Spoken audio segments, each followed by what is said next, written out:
The Health Information Technology program combines healthcare, business, and technology. This online degree provides students a broad range of knowledge that allows them to choose multiple career paths. Our graduates work in data analytics, electronic health records, medical coding, and much more. Employment growth is high for HIT careers. Upon completion, our students are eligible to take the Registered Health Information Technician exam since we are nationally accredited by CAHIM. For more information, go to jeffco.edu/HIT.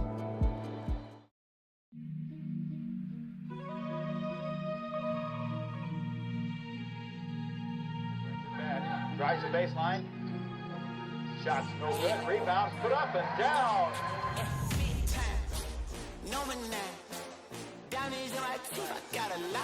from 10. No good. Rebound.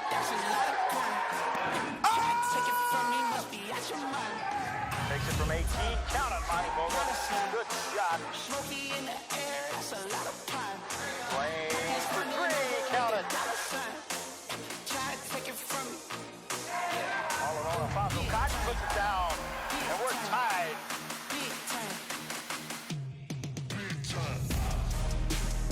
We're back. You ready?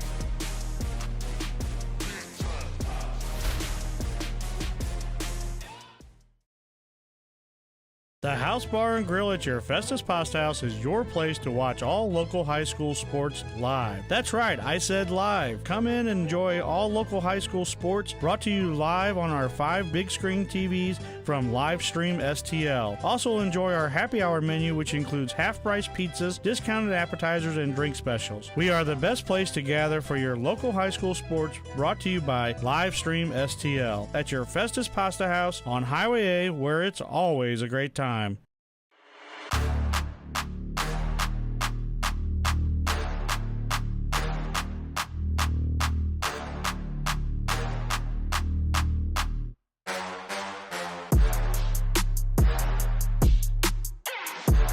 Alicia Cornell, Annapolis, Missouri. Shania Felton, Atlanta, Georgia. Denise Mills, St. Louis, Missouri. Lucia Luque, Malaga, Spain. Jacayla Kurt, St. Louis, Missouri. Carlisa Mitchell, Chinaville, Louisiana. Taylor Montgomery, St. Louis, Missouri. Josie Allen, Festus, Missouri. Sydney Burris, Milwaukee, Wisconsin. Lauren Bennett, St. Louis, Missouri. Paris Larkin, Bonte, Missouri. Sofia Bellegui, Madrid, Spain. Hannah Hayes, York, Pennsylvania.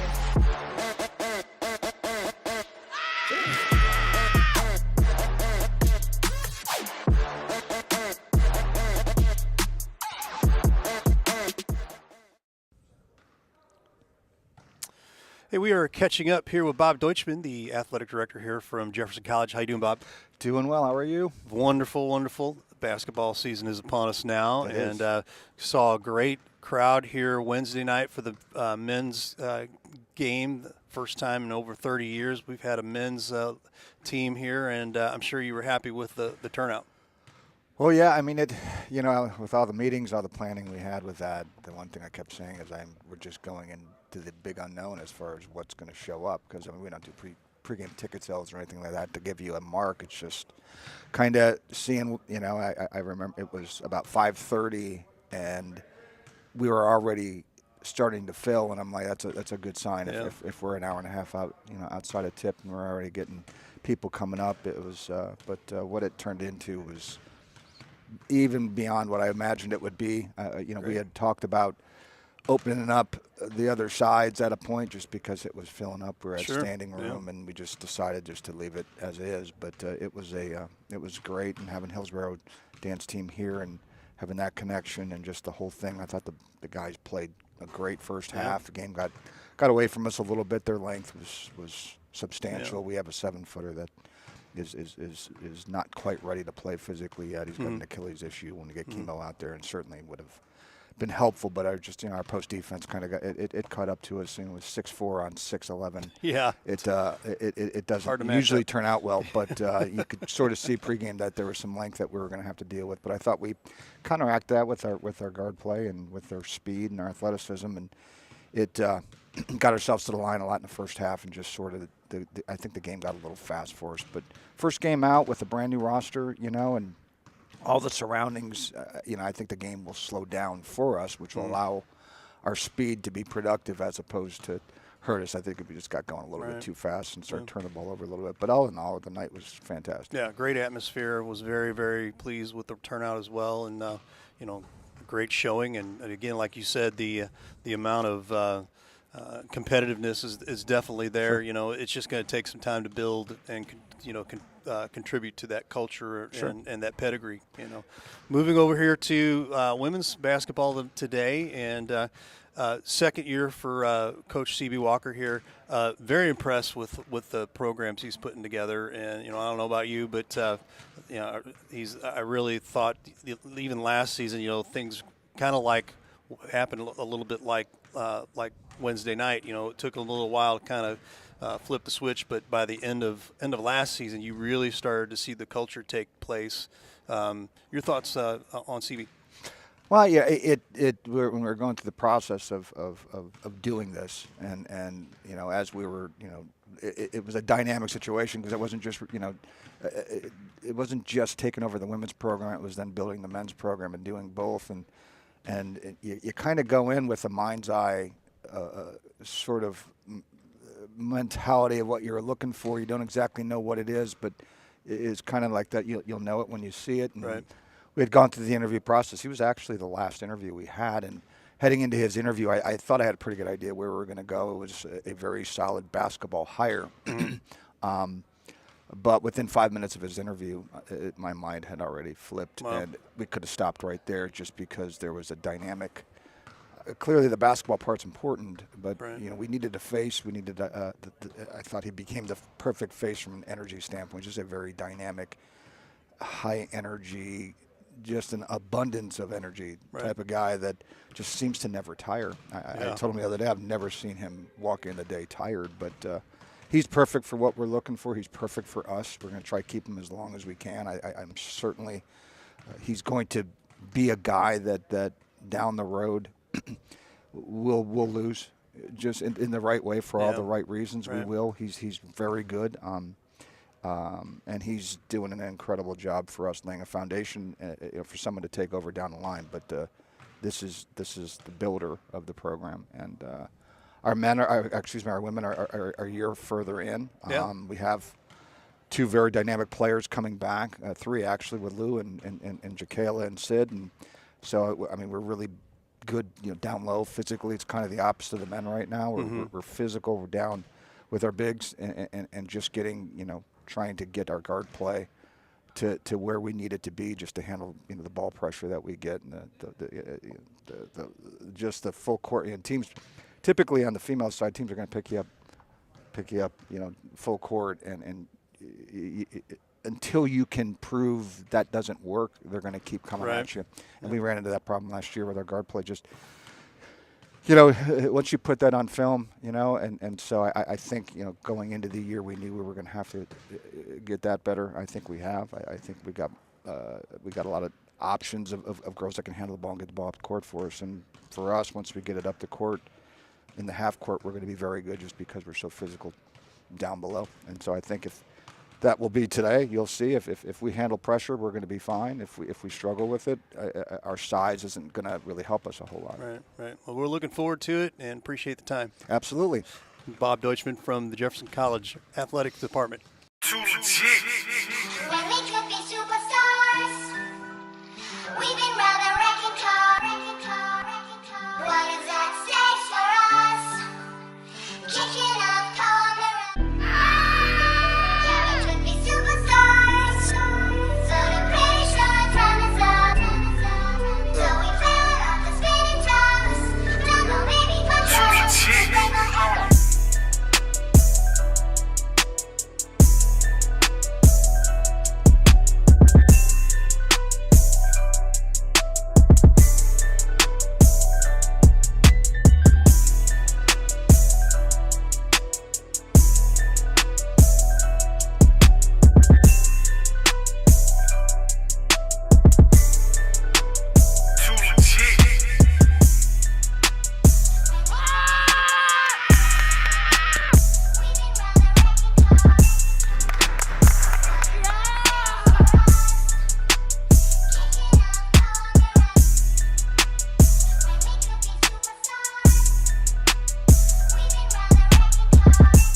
What if there was a place that could help you discover the possibilities? A place where you could find your passion, your purpose, your path.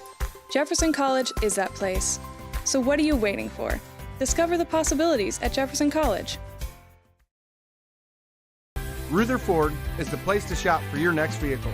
We have a huge selection of new and pre-owned vehicles to choose from, and they're all priced to sell. Not in the market for a new car? We have a great service staff that can keep your car in top shape. Also, be sure to check out our parts department for your next car project. Once again, we're Rutherford off I-55, the Herculean Auto Mall.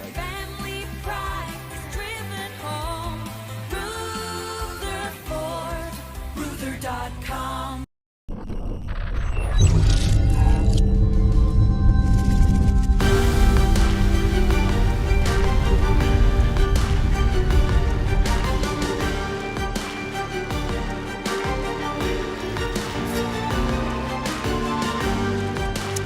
Good afternoon and welcome to Lady Vikings basketball. We're live from Joel and Stringer Court in Hillsboro, Missouri, home to the Jefferson Vikings. They will be taking on the Southeastern Community College Blackhawks. They are out of Iowa. Ray Halbrook along with Brian Kaplinger and Matt Bates. Gentlemen, how are we doing today?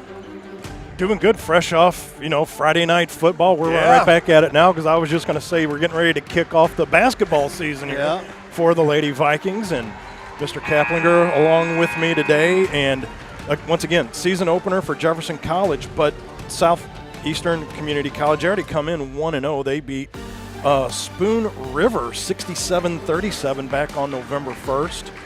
This is a program, though, that last year, when you're looking at their record, at one point they were 0-8, but then in December they had to actually cancel their program because of player non-participation, illness.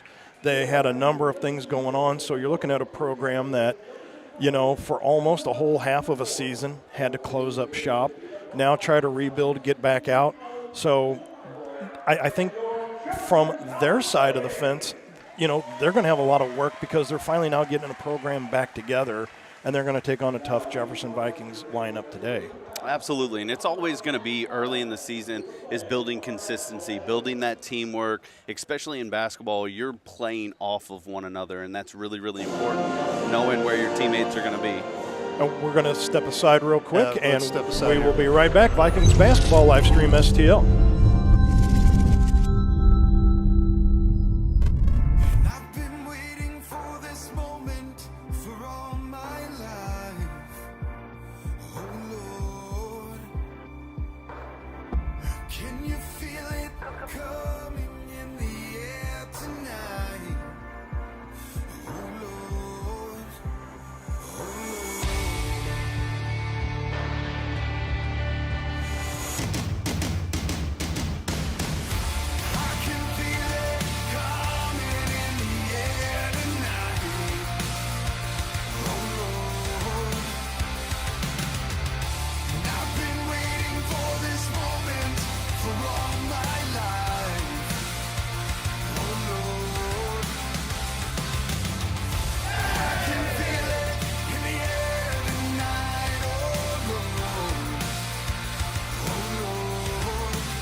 Hey, y'all, it's Jeff from Case and Bucks.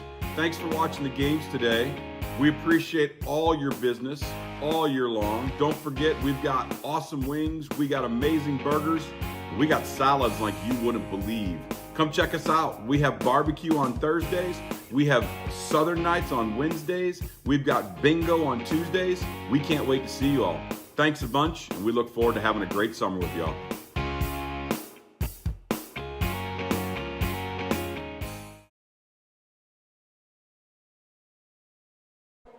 Back at the Jefferson College Field House, the Joellen Stringer Court. Matt Bates, Brian Kaplinger back here with you alongside producer Ray Hallbrook. Go over the starting five for both teams right now. We'll just go with the home team right now for Jefferson College.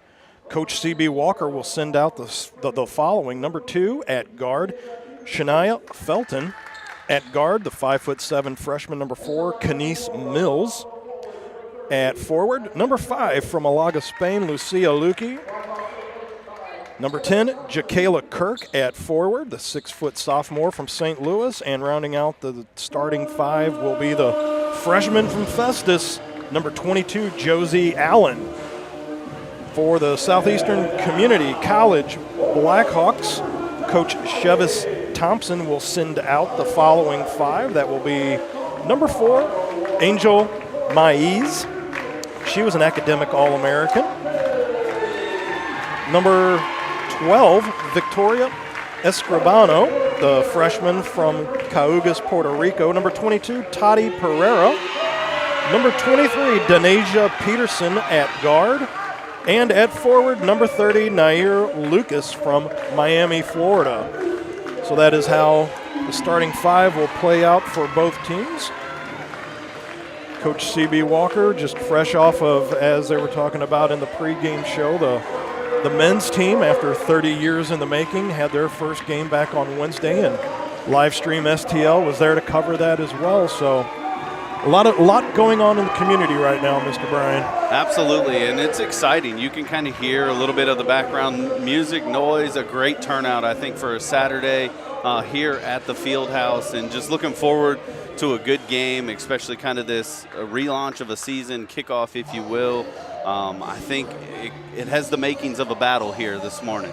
We want to thank everybody following us on Facebook, YouTube, X, and following us through the TKDS Sports app, Mixler. I'm telling you right now, the message is getting out there, and the pulse and the vibe in the community really, really operating on all cylinders. Absolutely excited to be here. This is my first opportunity getting to be a part of a Lady Vikings basketball game, and so I'm really looking forward to just being a part of this and just feeling the energy and the emotion of the game. In the center dot right now, at least Lucia Luque will be getting ready for the tip-off, and we'll see who the Lady Blackhawks send to the middle. That will be number 30, Nair Lucas.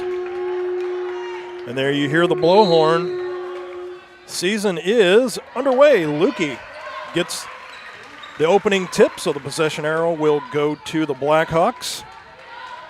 Far side, Josie Allen. Back up top, that goes to Felton. Felton going to drive through the paint. No. Tries to get her own rebound. Luque grabs it, kicks it back out. Trip through the paint. Does not get the bucket, and the bruise is Jacayla Kirk, the 6-foot sophomore from St. Louis, but going to go to the line.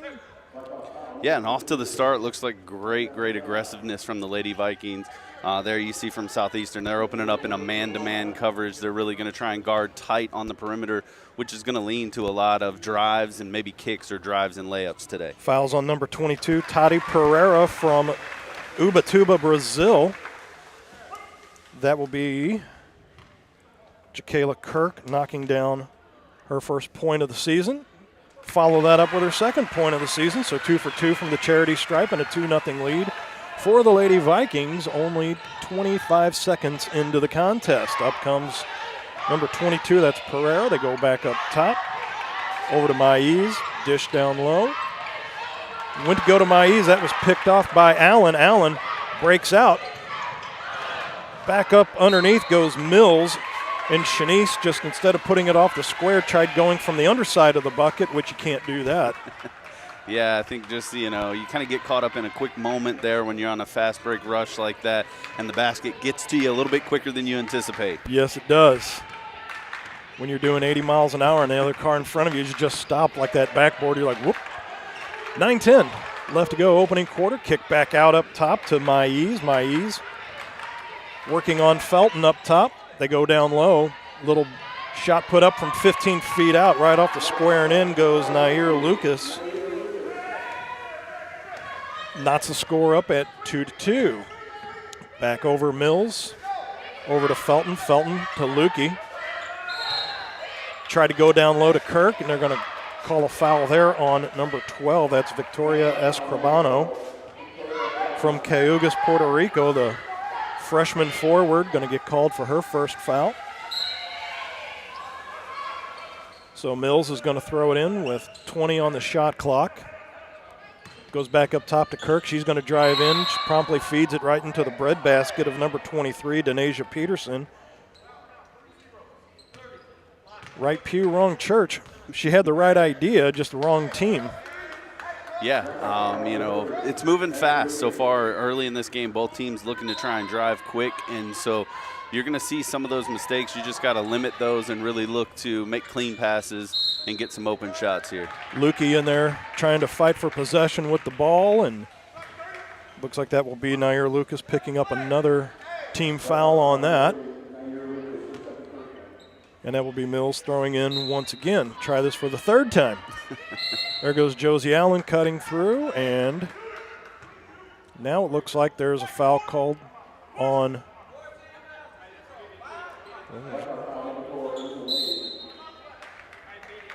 So, timeout taken now on the floor. That's what that was all about. We're going to keep it right here. We're going to talk about Cheap Seats Photography, Ray, and we'll talk about our good buddy, Mr. Ron Rigdon. He was in the house over at the Seckman game last night, and it was good to see Ron Rigdon. Cheap Seats Photography, but you got to go to cheapseatsphoto.com. That's 314-402-9014. Photos, banners, custom posters, wherever you see Livestream STL at. Those banners that we have, those were done by Ron Rigdon over at Cheap Seats Photography, but you got to go to cheapseatsphoto.com. 8:38 left to go. Opening quarter, knotted up 2-2. Only a minute and 22 seconds into this first quarter. Coming out of the break, Jacayla Kirk has the 2 points for the Lady Vikings as she knocked down her 2 at the free throw line, and Nair Lucas tied the game up at 2-2 with her bucket for the Lady Blackhawks. So coming out of the timeout, see if the Lady Vikings get together there to see if they have a different message than what was talked about during the timeout. To the line will go Josie Allen. Foul was on Maes, again picking up her first of the day. Again, not often you run across an academic All-American, but she was one of those, and especially at a program that had a shortened season. Not only that, but just canceled. So, got brains to go with the talent. Double threat. Allen misses both of those, so still 2-2 ball game. Up goes Felton, not fouled on the play, so turnover, Nair Lucas. Dishes over to Denasia. Denasia Peterson breaks through. She's tripped on the way through. That looks like that will go against Shania Felton from Warner Robins, Georgia. 5'8" sophomore. Out comes Lucas. In checks, number 34, Princess eBay from Phoenix, Arizona. Back up top there was Kenise Mills punching that ball out of bounds, so that'll be a throw-in for the Lady Blackhawks, specifically Toddy Pereira on the far side. Gives it over to Pereira. Pereira being guarded by Josie Allen. Down low goes off the board, and that will go out off the hands of Jefferson College, and that will be retained by the Blackhawks. Yeah, and so far what I'm seeing here from the Lady Vikings is they're in like a 2-3 zone defense, which is going to open up some shooting lanes, so you're really going to test the Blackhawks whether or not they can shoot from the perimeter early. And a backcourt violation as the ball went over the head of number 12 there. She doesn't. Escribano, she had touched it on the way over, but it still went into the backcourt, so it should be a turnover. So are they saying because she had touched it? They're saying she was in the backcourt at least before she touched it. They overturned the call there. Yep. Well. Okay. That's why the Stripes make the big bucks. And the shot clock goes off, so Basketball gods giveth, basketball gods taketh away, and as it should have been anyway, Lady Vikings are going to wind up throwing the ball in like they should have 20 seconds ago. Yeah, and absolutely. And I'll correct it. It looks like they're in a 3-2, not a 2-3 as they're coming out here on the defense, the Lady Vikings. And again, still Southeastern in that man-to-man defense. Lukey all the way over to Allen on the far side. And it looks like they're going to get Lukey with a block on the way by. Just clip the mirror. Lukey picks up her first, 5th team foul. And throw in the double deuce. That is Toddy Pereira. Comes over the timeline, 7:43 and counting left to go. Opening quarter from Jefferson College. That is Green. Welcome to the game. Fires that one off the backboard. Josie Allen busts right back over the timeline. Put up by Kirk for 3. Off the square and in. She called glass on that. Hey, it doesn't matter how it goes in as long as it goes in these games. She has all 5 of the points for the Vikings right now. Far side, Denasia trying to drive on Felton. Winds up dropping a bucket in.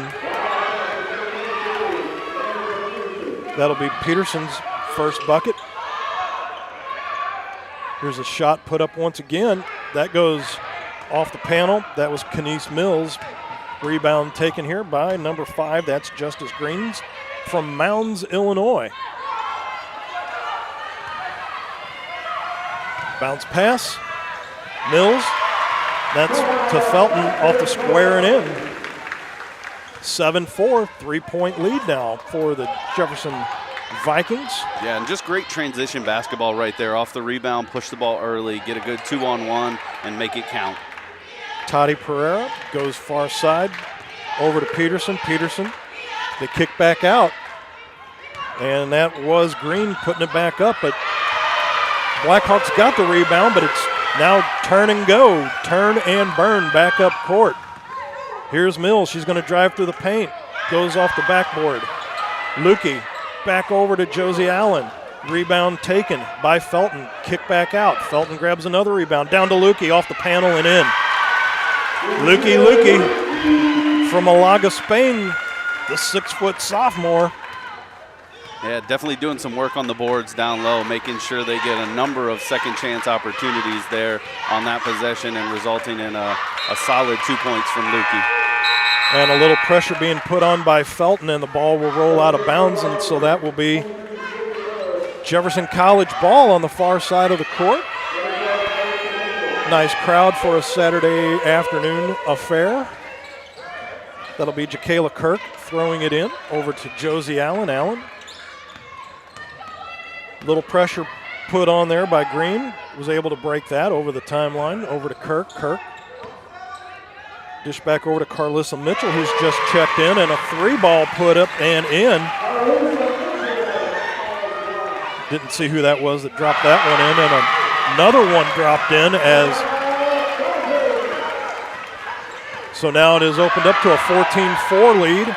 There's another turnover, pass down low, off the panel and in goes Carlissa Mitchell. 16-4, what a run, timeout taken on the floor. We're gonna step aside with 5:04 left to go in the first quarter. This is Vikings basketball, live stream STL.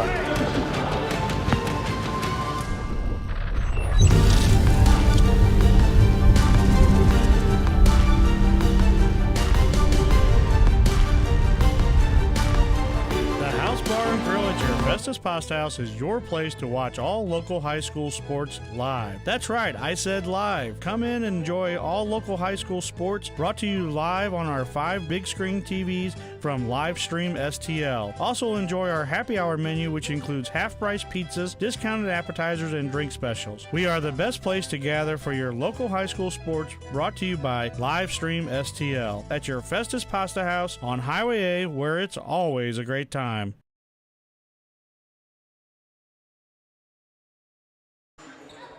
Back here at Jefferson College Auditorium and the Joe Ellen Stringer Court inside. Matt Bates, Brian Kaplinger with you. Alongside producer Ray Hallbrook as well. 5:04 left to go, opening quarter.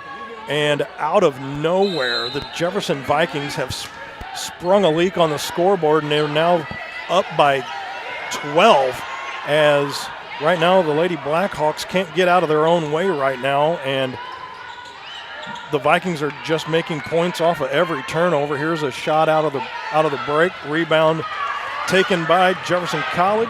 Green tried to poke the ball out, but got a little bit of the arm of Kirk on the way by. So that'll be another foul on the floor, as nobody was in the act of shooting on that. Yeah, and what you're seeing really is the Lady Vikings have kind of turned up the intensity on defense. They're pressing, they're looking to have active hands, get in those lanes, tipping balls, and it's resulted in a great run for them here late in the first quarter.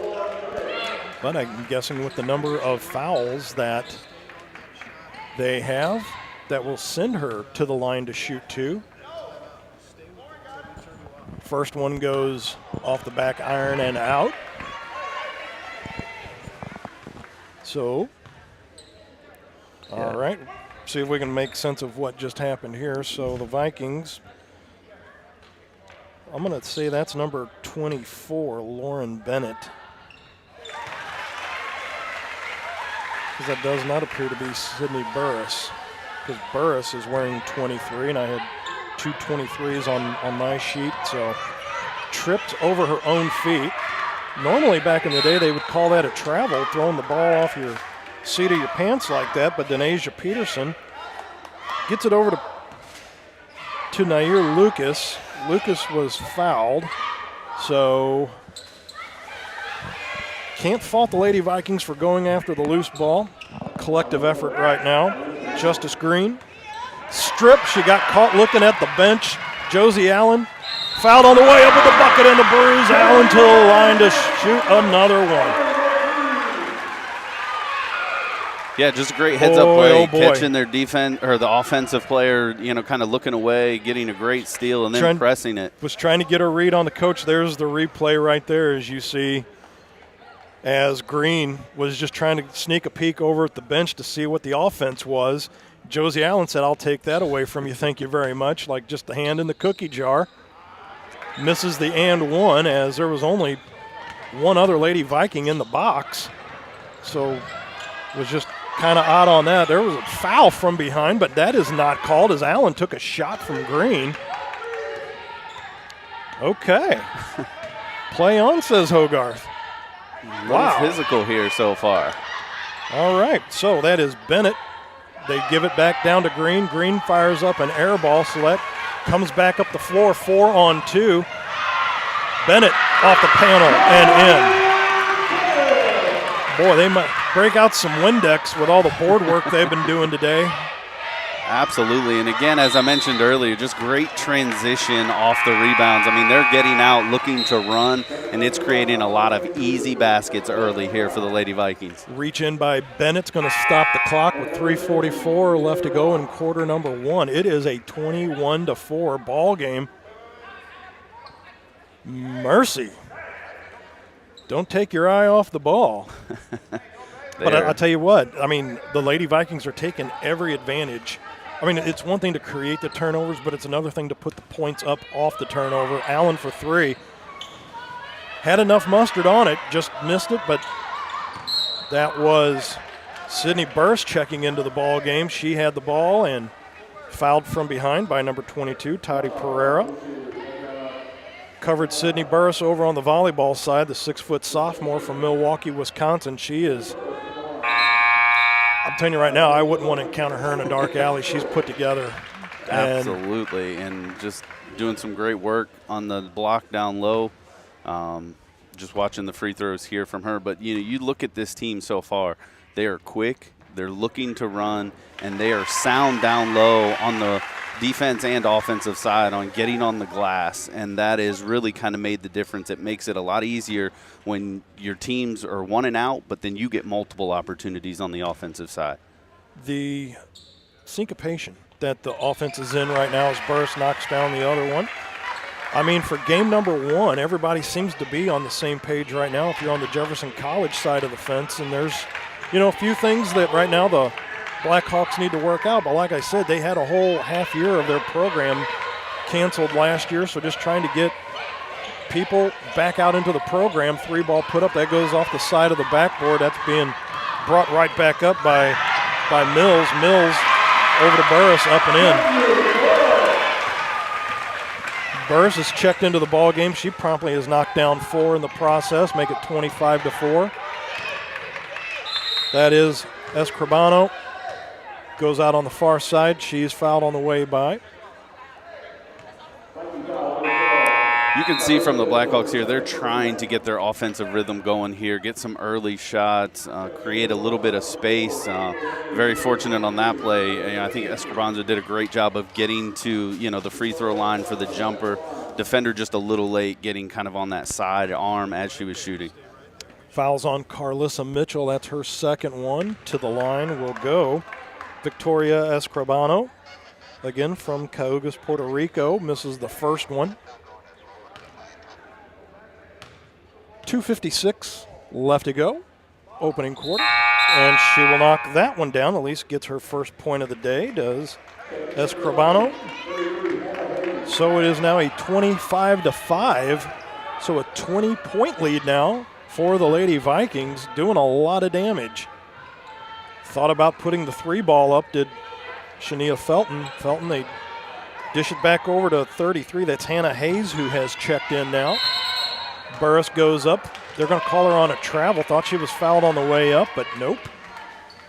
Yeah, so far it's been very interesting, some of the calls. There have been some that are a little light, and others that have not been called seem like a lot of contact here. So even our referees kind of getting in rhythm for the season so far. Bennett walked around her, go off the panel, go to the line. Will be once again number 12, Victoria Escribano. She's going to try her luck once again. Step right up. Step right up. Right, and I like what she's doing here. Escribano getting to the lane, being a little bit more aggressive on the offensive side. She knows her team's down, and they've got to make up this gap, and so you got to get aggressive here. And then getting to the free throw line is easy points. Made a move, got around Bennett, went to the hoop, but the foul's going to be on Hannah Hayes, the 5'10 freshman from York, Pennsylvania. And she will knock that one through, so her 2 points have come from 2 free throws. There is Felton. Felton went to drive, fouled on the way by. That will be number 4, Angel Maiz. I think they were calling for a moving pick there and bringing it back the other way. Clipped a wing on the process, and the ref said, nope. Little too much. So 2:15 and counting. Left to go quarter number 1. Matt Bates, Brian Keplinger back here with you at Jefferson College Auditorium. Free look at the 3-point bucket. That rattles in and out. Rebound taken by Hannah Hayes. Goes over on the far side and loses control of the ball. That will go out, and that will be a turnover, and that will be a throw-in now for the Blackhawks. Just a tick under 2 minutes, $1:59 left to go. Pereira. 25-24 now on the shot clock, looking for a little pick set up. Does, gets it, and drops in a... Did they give her a 2-point bucket on that? Yes, they did. So 25-9. 3-ball put up. Hannah Hayes, welcome to the score sheet. Absolutely. That was a fight shot for the ball for Felton. How are they going to rule that? Because I thought Felton knocked that off of a Blackhawk player. But apparently they're going to call Felton with the foul, so. Yeah, I think in an effort to get to the ball, she did trip up the offensive player, and that's what they got her with there.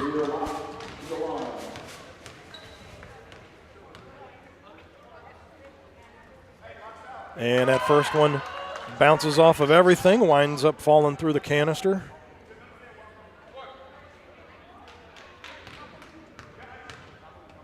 Ready to shoot up the next one. 28-10 now. That goes right off the front of the rim. And it looks like a lane violation is going to be called.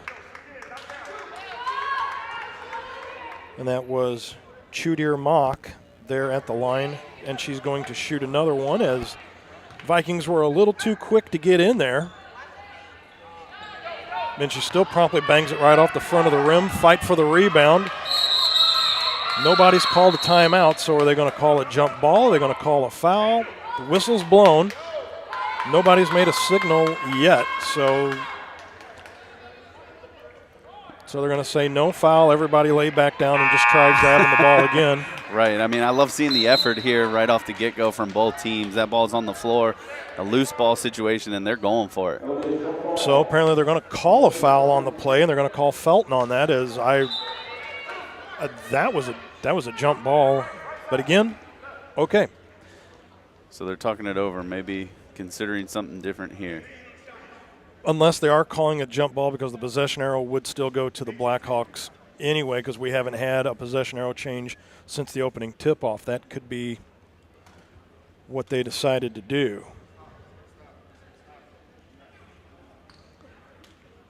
All right. Because the foul could not have been on Felton because she's not on the floor at the moment. So that's my deductive reasoning. That's what we came up with. And that's what we're going to go with. And that was number 23, Denasia Peterson, knocking down another one. Clawing her way back, 28-12 now. Lady Vikings. There's a block on the way by Victoria Escribano. 63 seconds left to go, quarter number one. 28-12, so Vikings are due to put a couple through the bucket right now. Absolutely. That's one of the things I love about the game of basketball. It is a game of runs, and momentum can swing multiple times in a quarter, multiple times throughout the game. And so it's just really who can lock down defensively and keep the runs short, not let these extended runs keep going and let teams back in the game. And Mills misses the first one. Kind of one-arms that one and misses that one. Misses both of them, does Kenise Mills. So, you know, when points are there for you, especially the free ones like that, when you go to the charity stripe, you got to knock those down. There was Escribano just kind of doing the hokey pokey in there right around the free throw line. And they're going to get Burris on the foul. She was just like, I've had enough of this. Either get rid of the ball or make a shot. And so she just ended the monotony. Yeah, I got a little too excited there when Escribano kind of turned to take the shot. And instead of just keeping her hands straight up, swatted at it. And usually that's a recipe for disaster, especially in a game that's being called this tight. 49.8 left to go, and that will be one there put down by Escribano. She nails that one. I have unofficially 5 for her on the day. Make it 6 on the day. 4 free throws and 1 from the bucket. As clock's winding down now. 26 on the shot clock, 43 on the game clock. Tried to go down to Lukey, and no dice on that. That was picked off by Peterson. They're going to bounce it back to the paint to her. They're going to kick it back out. Escribano is going to stop in from 18, rattles in and out. That'll be Jacayla Kirk bringing it up now with 23 on the game clock. Drives through the paint, off the panel, and in. Goes Jacayla Kirk, but been a long time since Jefferson College had knocked one down. Final 10 seconds left to go. So shot clock's off. CB Walker. Well, looked like they thought he was going to call a timeout. Apparently not. So Blackhawks are going to set up shop for a final shot. Attempts a 3. Fouled on the way up. So they're going to call Kenise Mills on the foul. And that should be 3 now that she will shoot at the line with 1.5. No, they're going to call 2. Okay. I thought her feet were back on the second blue line. I did too, and you know the only thing I could think of is maybe they just missed it on that one because she was definitely behind the three-point line when she attempted the shot. First one misses, that one misses as well, and time will run out with the score. Jefferson College Lady Vikings 30, and that is the Southeastern Community College Blackhawks 14. We're going to step aside. We'll be back with more Jefferson College Vikings basketball right here on Livestream STL.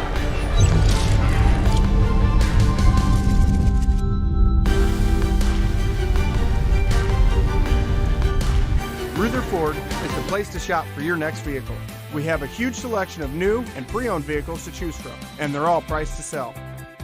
Not in the market for a new car? We have a great service staff that can keep your car in top shape. Also, be sure to check out our parts department for your next car project. Once again, we're Rutherford off I-55, the Herculean Auto Mall.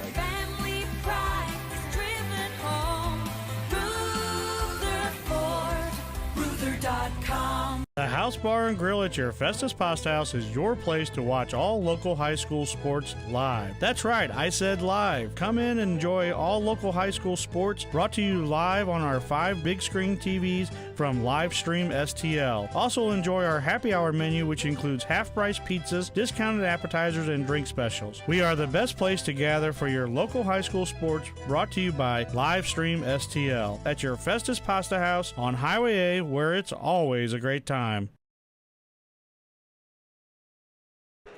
And a great time indeed back here at the Joe Ellen Stringer Court inside Jefferson College Fieldhouse. Matt Bates, Brian Kaplinger here with you. And, you know, hey, in that first quarter with a 16-point lead, if you're CB Walker, I mean, you really couldn't draw that up any better, other than maybe just doing away with some of the ticky-tacky stuff. Yeah, they're doing a great job moving the ball on offense. I think getting out in transition from the defensive side, and then also just being very active with their hands, getting in the passing lanes, tipping balls, stealing, has created a lot of offense. So you want to kind of just say, hey, keep going at that. Let's build another lead as we move through this second quarter. And if you're Southeastern on the flip side, turnovers have been a killer. So you're definitely going to have to be a little bit more sure with the ball and be smart with your passes. Third foul on Green. Went to fake a three-point shot, does Alicia Cornell. Checking in, seeing her first action, down low. Burris goes up, no foul called on the play. But that is Jakayla Kirk. Says, I got your 6 on that. Yeah, and I love seeing this from the Lady Vikings. They are crashing on the offensive board and creating a number of second chance opportunities. Josie Allen checking back into the game as well, too. And Alicia Cornell, the 5'5" freshman, seeing her first action. They go back far side, trying to make a move. Josie Allen sticks the hand in. Might have clipped the beak there of Escribano, but Kirk throws in the block. They're going to call her on the charge on the offensive side.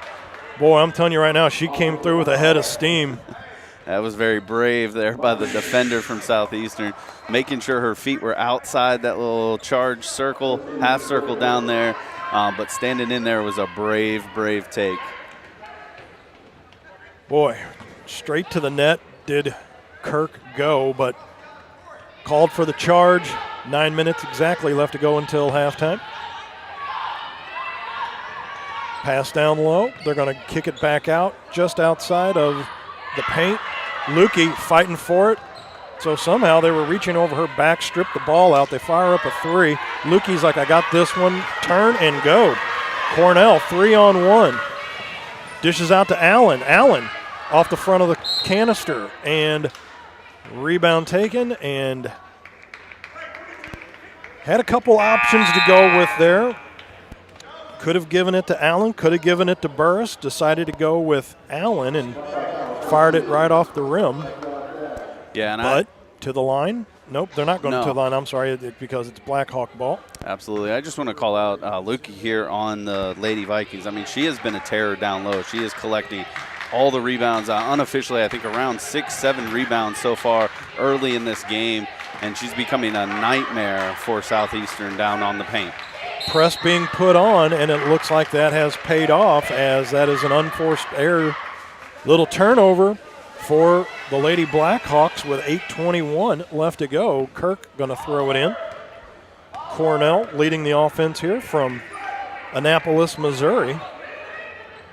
Kirk drives out, gives it to Allen, going to chuck up a 3 off the rim. Lukey, rebound, kicks it back out. Kirk says, I got this. That bounces off. Burris fighting for the rebound. She has the ball. So we shall see if they're going to call another jump ball. So one official says jump ball.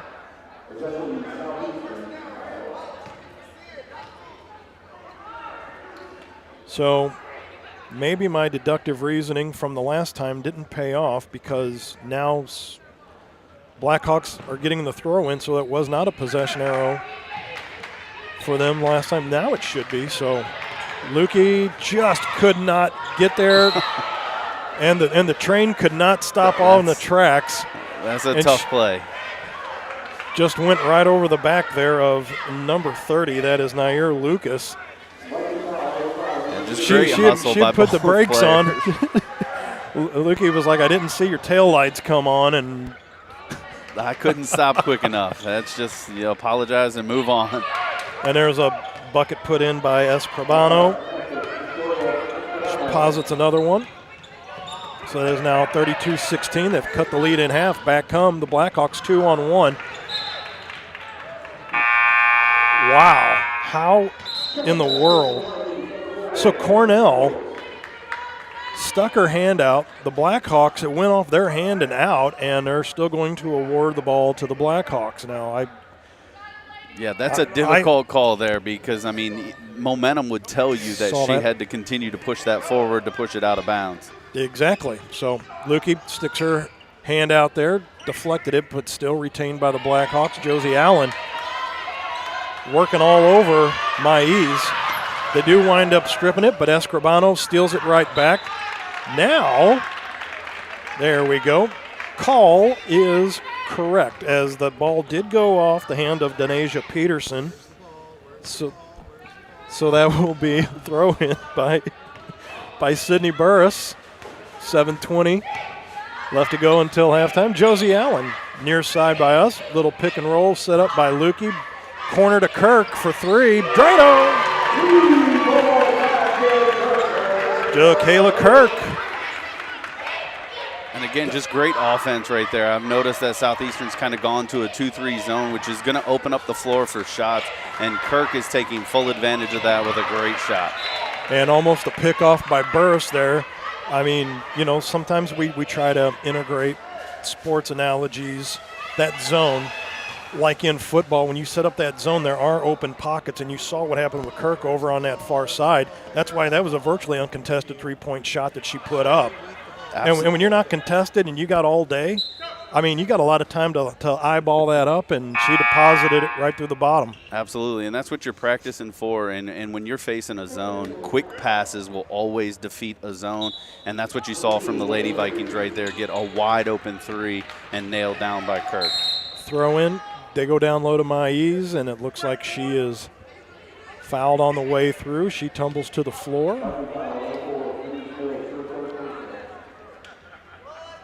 It looks like that's going to be 4 team fouls on the Lady Vikings this quarter, so they're just one away from every foul after that being shots for Southeastern.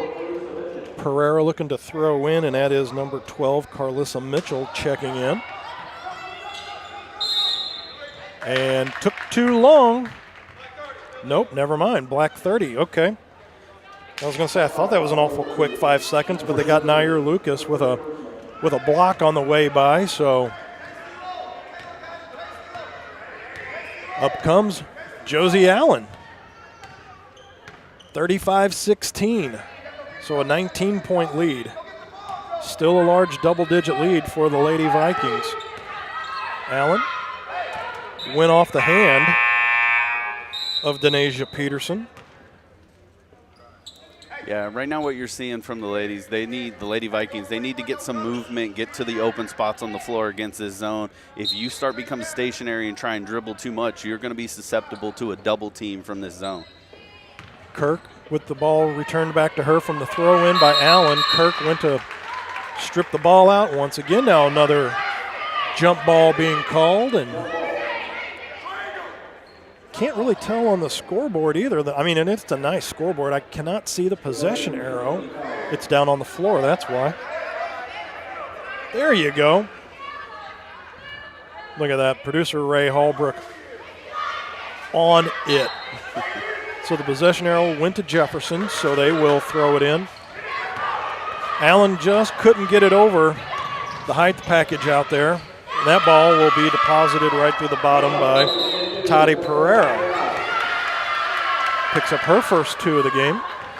6:16 left to go. And there is a timeout taken on the floor. So with 6:16 left to go, we will be back with more Jefferson Vikings basketball right here on Livestream STL.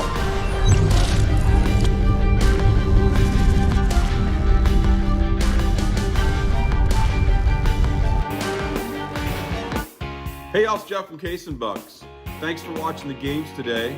We appreciate all your business all year long. Don't forget, we've got awesome wings, we got amazing burgers, we got salads like you wouldn't believe.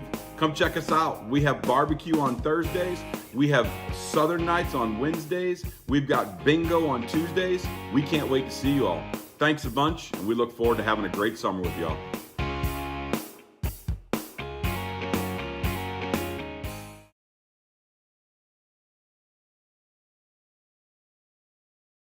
Matt Bates, Brian Kaplinger back here with you. Jefferson College, beautiful Hillsboro, Missouri. Great day for football. Also a great day for basketball, too. And we're locked in a climate-controlled auditorium here at the Joe Ellen Stringer Court. And if you're on the Jefferson College side of things, I mean, right now up by 17, 35-18. Yeah, you've done a great job of standing pat so far in this second quarter. I mean, it's kind of been back and forth what we expected a little bit coming out. Southeastern has got their feet under them a little bit here. You're starting to see a little bit more offense from them. But I still like what I'm seeing from the Lady Vikings as far as their defensive pressure. They're still trying to put a lot of emphasis on staying close to the ball handler and creating turnovers. That'll be number 22 with the throw-in. That'll be Pereira. Give it down low to Peterson. She bangs it off. Lukey, another rebound. Josie Allen breaks out of the massive bodies that had collected down in the middle. Couldn't get the pass out all the way, but does get it to Kirk. Carlissa Mitchell down to Josie Allen. Allen fires up a 3. That goes off the rim.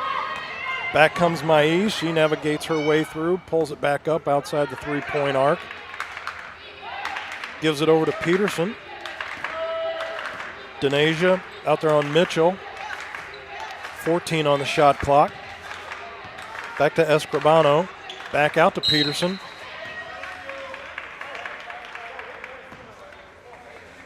Okay.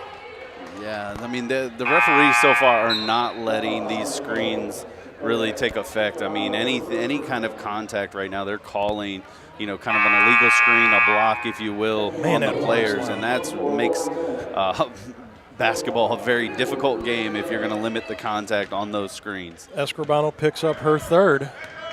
5:35 and counting until halftime. Mitchell swings it out to Kirk. And that was, trying to catch the number on that. It's number 10. Okay, that's Chudir Mock from Des Moines, Iowa. Almost picked off that telegraphed pass, but the throw in by Mitchell. Now they go down low. Bennett, look at that, down low to Burris. Bingo. Sydney Burris filled out the deposit ticket and put it right through the bucket. Beautiful ball passing right there, and just heads up play, making it quick and resulting again in another easy basket underneath the rim. 37-18, Vikings back up on top. That is Mitchell getting that rebound. Busts up the far side. They try to go down low to Lukey. Ball picked back up. They go down low to Burris. Falls in between two. Kirk says, I'll grab that one. She's going to chuck up a 3 off the far side of the rim. Burris almost. Little foul on the way by, but no. So Pereira going to drive through. Little finger roll up, and Carlissa Mitchell pulls down another rebound, and they're going to get Pereira from Ubatuba, Brazil. Get her with a little foul on the way by. Once again, some of the little ticky-tacky fouls, those do add up over time, Mr. Bryan. Absolutely. Both teams now have 4-team fouls, so any other foul from this point is going to put each team on the line for some free throws. And Pereira collects her third foul of the day, so haven't made it to half, and they've got at least 3 ladies that have 3 fouls on them. That was Bennett. Hit the bottom of the backboard, got her rebound, but then lost control of the ball, and that will fall harmlessly out of bounds, and that'll be a throw-in for the Blackhawks. With 4:09 now left to go until halftime. Peterson over the timeline. Going to drive. Burris, the backed off. She shot a 3, misses everything. Allen grabs that rebound, comes back up court. Being chased by Maes, goes in on Peterson. Going to call a block. That's probably going to be on Peterson on 23. Nope, take your pick. Yeah, on Peterson, that'll be her first. So to the line will go Josie Allen. Yeah, and just a great job there by Josie Allen. You know, she pushed the tempo a little bit, saw she didn't have anything, stepped back, and then caught the defense kind of on their heels a little bit and around to get the foul. Steps to the line. Last time she was at the line was to finish off an and 1 and missed that after the bucket and the bruise. Puts that one through. Misses that one. Burris grabs that rebound. Little nice pass to Bennett. Look at that. Slick mitts. Good look by Burris. Beautiful pass. Great heads up on that play. Always keeping your eyes on the other players moving towards the basket. There's one off the panel. Gained by Mitchell. And said that Mitchell kind of shuffled her feet there on the rebound on the pass. I was going to say, I didn't see what they had called there. Okay, so they got her with the travel and the turnover with 3:30 left to go. 3 minus 3 is 0, and 30 seconds exactly on the shot clock. So a lot of threes there. A lot of threes, a lot of zeros. So just like dominoes, they're all stacked up here just outside the paint. It's funny you say that, but there's no paint in the paint.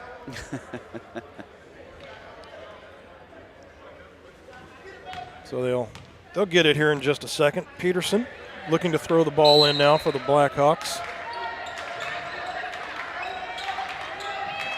Getting close. Almost a pickoff by Burris, just missed that. Drives to the baseline, goes Peterson. Allen grabs that rebound, fought for. Green gets it back out. Burris says, I'll take that. Goes off of her knee and out, and that will be a turnover on the far side. Justice Green to throw in for the Blackhawks now with 3:17 left to go till halftime. So now, referee's just making sure everybody's on the same page. So Green will throw it in over to Peterson. Sets up shop on Mitchell. Has Escribano looking to try to throw a little pick and roll. Now they break it back the other way. Escribano off of everything but does not fall through. That's Bennett down low, but that is number 30, Nair Lucas, picking up her 4th of the day. Allen over to Kirk on the far side. Back over to Burris. Burris soft touch, but it goes off the back iron. Rebound taken uncontested by Peterson. Back up the floor she comes. Stops up top, looks to go around on Mitchell. That's number 34, Princess Ebays, checked into the game, and that's a 3-pointer put up by Green. Her first bucket of the day is a big 3. Make that 40-23, so the lead's been trimmed to 17. Kirk on the far side. Green missed the pickoff going for the ball. Ebay being guarded by Kirk. Gets around that, up to Peterson. Peterson in the middle to Escribano. Goes a little too hard. Kick back out to Peterson, but they're going to call a foul on Bennett as they got their feet tangled up. 2:03 left to go here in the first half. 40-23. You're kind of seeing the same thing you saw towards the end of the first quarter from the Lady Blackhawks. They're getting on a little bit of run here kind of towards the end. And so if you're the Lady Vikings, you've really got to kind of settle down on defense here.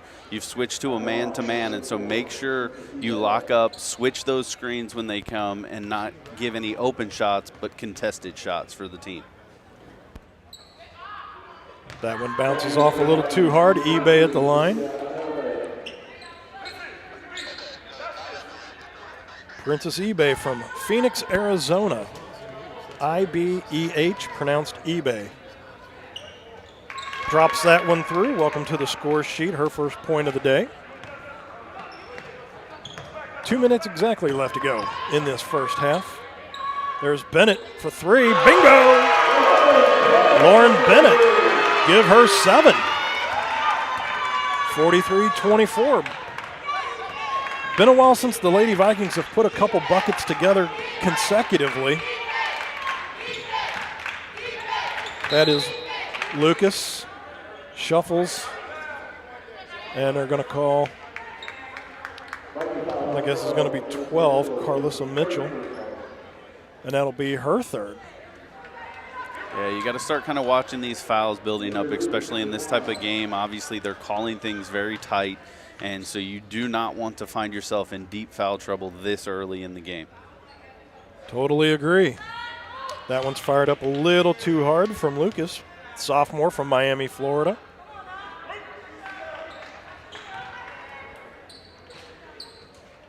With 1:37 left to go in this one, at least in the first half. Knocks that one down. So makes the score 43-25. That is now an 18-point lead. Josie Allen bounces it to the feet of Cornell. Cornell just now over the timeline being guarded by Green all the way cross court to Kirk. Kirk to Bennett. Bennett, she's going to drive through. Just has the ball taken away from her by Peterson. Makes a move around Kirk. Gives it back to Escribano. She's going to just soft touch and drop that in through the bottom of the bucket. Escribano with another one. Makes it 43-27. Kirk on the far side. Almost turned it over, but Cornell going to drive around on Peterson, being guarded heavily by Peterson. Pulled up her dribble. Gives that to Eppeldeggy. Has just checked into the ball game. Sophia Eppeldeggy from Madrid, Spain. Getting her first action in the last minute of the first half. That's got to be a tough assignment. Yeah, it's like just dusting off the uniform, and then before you know it, it's going to be halftime. But hey, welcome to the free throw line, Eppeldeggy. Hey, didn't even do any bounces and bangs it right off the front of the rim. It's a tough task, but like we said earlier, they're calling this game close. A lot of fouls so far. So maybe what you're seeing from the coach here is just an opportunity to get some other players in to make sure we don't have any foul trouble lingering into the second half. Eppeldeggy missed both of them. Kirk tried calling a timeout, but she couldn't because she really didn't have the ball in order to do so, as it was down under her legs. Blackhawks wound up turning it over. There's Allen, almost threw it over the head of Kirk. Kirk being guarded by 3 Blackhawks. So somebody's got to be open. There's Bennett for 3, fouled. On the way up, that will be, once again, number 12, Victoria Escribano. That should be her 4th, and it is. Well, I'm not even going to guess how many she's shooting because I thought she had fired up a 3, but right, we've been proven wrong before. So 34.6 seconds left to go until halftime. Bennett's going to knock that one down and through. Unofficially have her at 8. And it'll stay that way, and as she is shooting 3, so I had my secret bet on Vegas with 3, so I'll take my winnings on that one. Thank you very much. Chucks that one up. Gave a little twist of the ball right there before she went to fire it up, and I think that offset her sights just a touch. 3 seconds difference on the game clock and the shot clock, so Peterson going to drive on the near side to us, kicks it back up top, drives down through the paint, and Lucas going to go back to the line to shoot another 2 with 17.2 left to go. Not sure that's the play I would have ran with that much time, unless they're wanting to try to set up some sort of press, if you will, to maybe try to get the ball back once again. But it seemed like there was a little too much time that they've left on the clock, but Yeah, because you weren't going to get a 2-for-1 in that situation. Like you said, the only thought process is maybe you put a full court press on and you can get another quick turnover, which would result in an easy basket. Otherwise, you just want to kind of sit back on that, at least wait for about 8 seconds really on the clock before you start moving towards the basket. That will be Lucas missing the first one. A little more time taken on this one. Bounces that one off the back iron. Peterson's going to grab that. Backs back out now. 13 on the game clock. Green fires one up. Kirk hit from behind. Allen grabs that. She's being matched up the floor by Lucas. Makes a spin. Chucks it up. That goes nowhere. That will fall to the floor. As we've hit halftime, only 14 put up in that quarter, but it is a 44-27 lead as we have hit halftime here at Jefferson College. We will be back with halftime action right here on Livestream STL.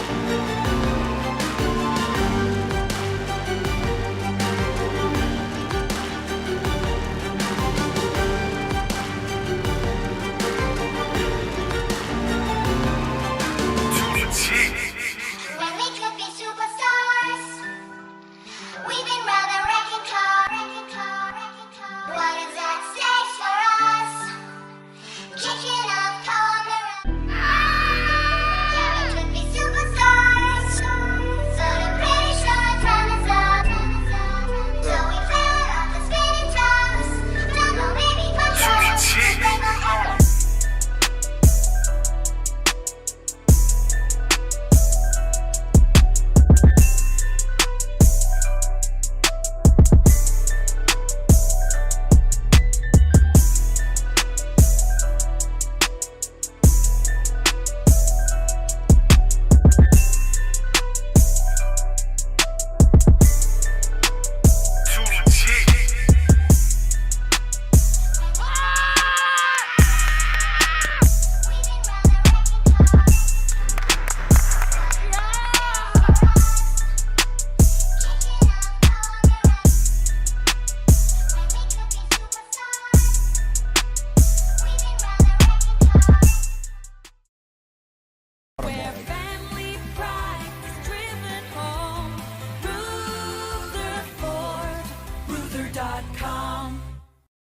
Thanks for watching today's broadcast.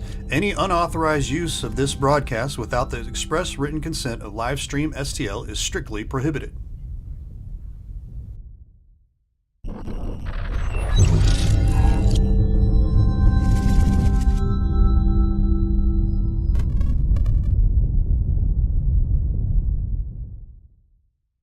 Rutherford is the place to shop for your next vehicle. We have a huge selection of new and pre-owned vehicles to choose from, and they're all priced to sell. Not in the market for a new car? We have a great service staff that can keep your car in top shape. Also, be sure to check out our parts department for your next car project. Once again, we're Rutherford off I-55, the Herculean Automall.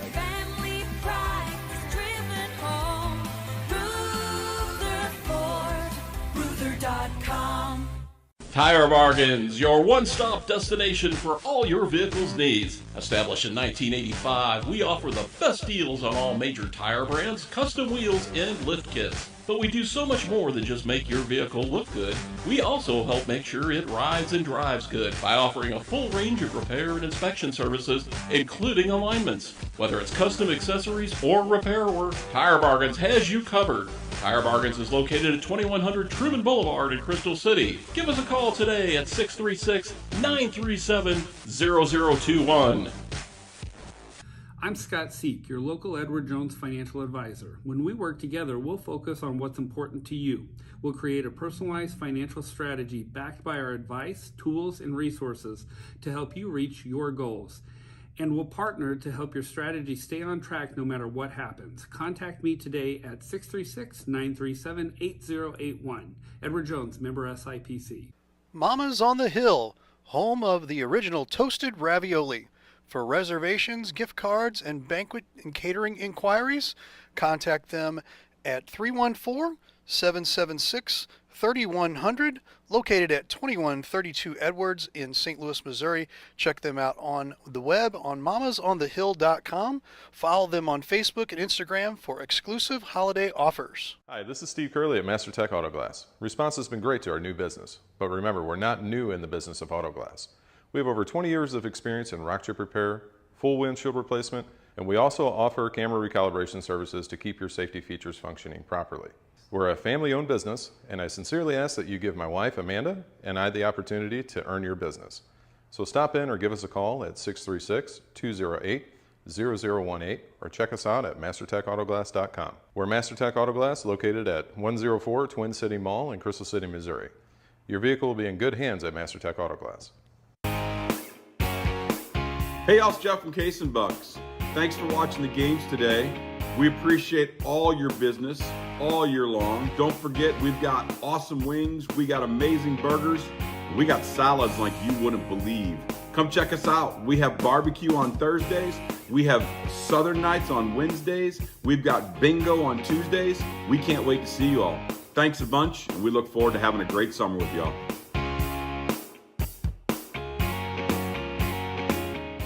You can now download the TKDS Sports Network app for mobile, Roku, and Fire TV. Help support Livestream STL by subscribing on our website at livestreamstl.tkdsports.com. Your support helps us to continue our great coverage of Jefferson County and St. Louis County sports. We greatly appreciate your support, and thanks again for watching Livestream STL.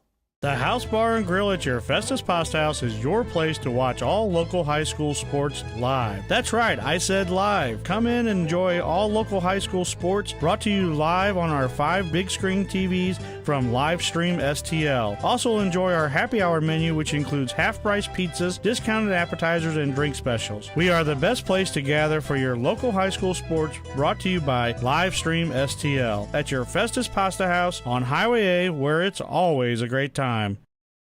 Rutherford is the place to shop for your next vehicle. We have a huge selection of new and pre-owned vehicles to choose from, and they're all priced to sell. Not in the market for a new car? We have a great service staff that can keep your car in top shape. Also, be sure to check out our parts department for your next car project. Once again, we're Rutherford off I-55, the Herculean Auto Mall.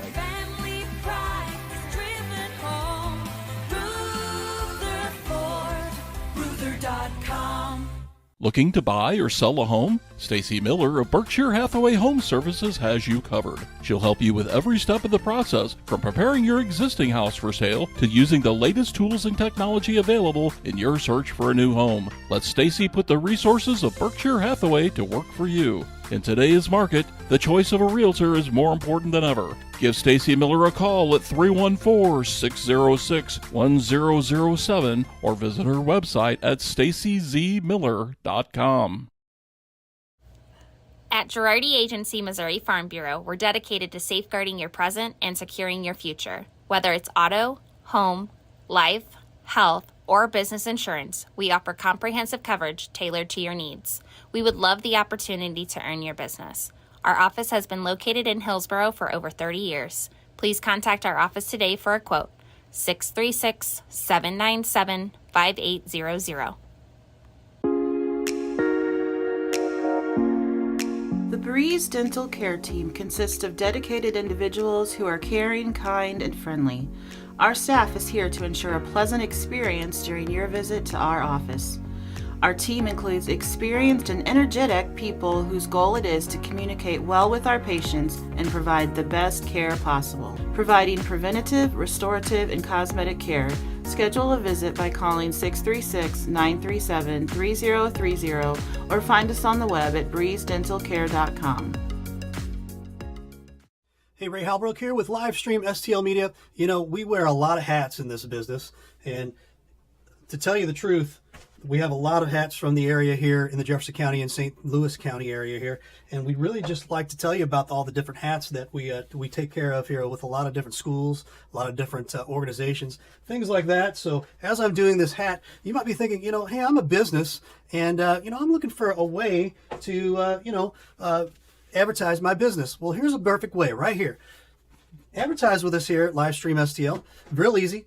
Sponsor with us, 314-852-4398. I promise you will not be disappointed as we continue our hats here, because we wear a lot of hats. We'd love to wear your hat as a business as well. So partner with us as we continue our amazing coverage in the Jefferson County and St. Louis County area. We'd love to have you on here as a business. So consider giving us a call. Again, I'll throw this up here real quick, 314-852-4398. And again, like I said, your business helps us continue the great coverage in Jefferson County. I've got a handful more here, but man, we'd really love to have you as a part of our businesses as well. Again, if you're a business, big business, small business, doesn't matter, give us a call, 314-852-4398. I promise you will not be disappointed, as I got 2 more hats left here. And man, we appreciate having all of the amazing businesses in Jefferson County and St. Louis County. So again, give us a call, 314-852-4398. I promise you will not regret it. Have a great day. Ruther Ford is the place to shop for your next vehicle. We have a huge selection of new and pre-owned vehicles to choose from, and they're all priced to sell. Not in the market for a new car? We have a great service staff that can keep your car in top shape. Also, be sure to check out our parts department for your next car project. Once again, we're Ruther Ford off I-55, the Herculean Automall.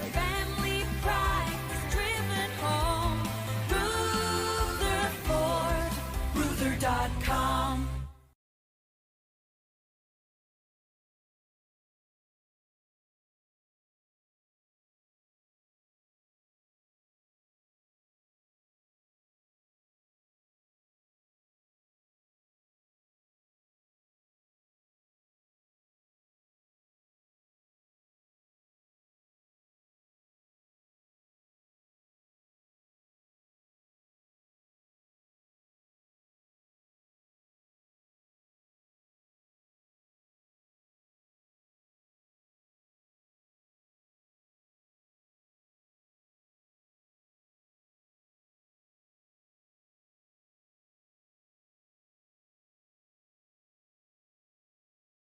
Ruther Ford is the place to shop for your next vehicle. We have a huge selection of new and pre-owned vehicles to choose from, and they're all priced to sell. Not in the market for a new car? We have a great service staff that can keep your car in top shape. Also, be sure to check out our parts department for your next car project. Once again, we're Ruther Ford off I-55, the Herculean Automall.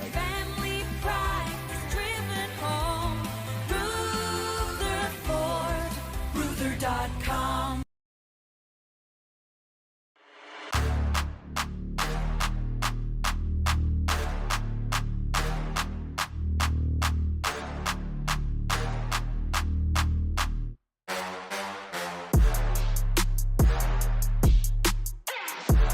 Alicia Cornell, Annapolis, Missouri.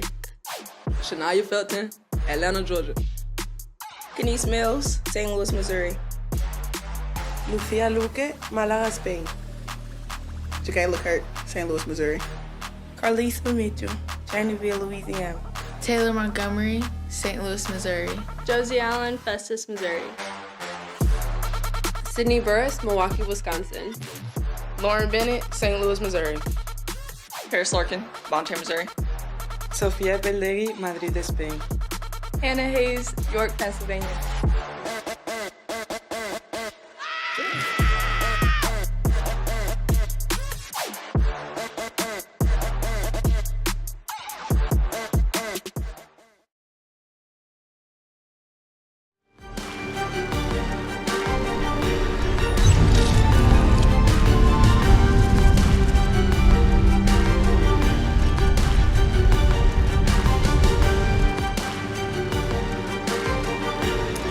Halftime score 44-27, Jeffco over Southeastern Community College. And Matt, you have some stats for us, my friend? I do. We will start with the visiting team, the Southeastern Community College Blackhawks.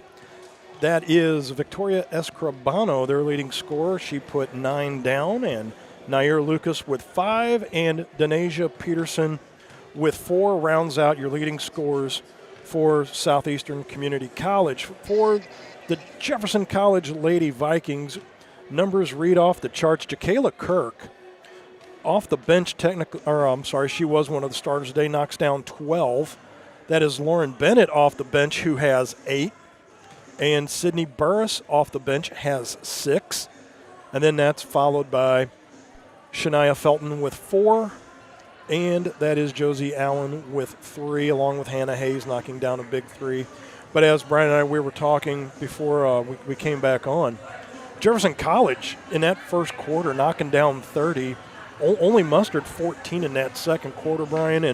And the Lady Blackhawks, that was only a 1-point difference as they knocked down 13. Right, and I think you saw from the Lady Blackhawks, they really kind of got into their defensive presence. They were really switched kind of away from a zone more to man-to-man to try and limit some of those drives, some of those easy baskets. And so I think that helped. On the flip side, Jefferson College Lady Vikings have been doing a tremendous job of defense, getting turnovers, which helped them in the first quarter. Second quarter, not as much. Southeastern cleaned it up a little bit. They didn't turn it over quite as much, and so it kept those transition points to a minimum. And this is also one of the few sports where you've got to have time of 15, 20 minutes to work with on some things. And as we talk on the football side, it's going to be interesting to see how they come out of this break out of halftime. Is halftime going to be a thing where they come out after having that layoff, not able to get the juices flowing again? Or could halftime be a thing where if you're Southwestern, or Southeastern, you come out and maybe there's something that you found at halftime that you can address and you can approach, because the lead's 17 for the Lady Vikings. What are the Blackhawks going to be able to do to combat that? Yeah, and that's going to be the big challenge, because you've seen both quarters they were able to get kind of what I would consider mid-level runs. They weren't like big runs where they ran away with it, but 7-8 point kind of runs to nothing there with Jefferson College. And so you're going to need a number of those, but maybe extend them a little bit longer. A good 10-0 run here early in the third quarter will get you right back in this game. And so you're going to be looking to kind of move fast, get some transition baskets, and make your open jump shots when they're there. Third quarter underway, and they're going to call a charge. So I guess she must have just thrown the flapper out there a little too hard, was Toddy Pereira. Yeah, and we've kind of talked about this all through the first half. It is a very, very tight called game. The officials aren't letting them get away with anything, and so you're going to have to watch that extra separation you're trying to get. And that's as her an fourth. Offensive player. Lukey with the rebound, out to Allen. Allen back over. They get it to Mills, gives it to Kirk. She's going to go ahead and finish off the play anyway. So, believe that was 23 Peterson that they called the foul on, and that's her third now. So, they have a relatively short bench down there. I'm only seeing 3 Lady Blackhawks down there. So, you start getting people in some foul trouble. Josie Allen just too hard off the panel.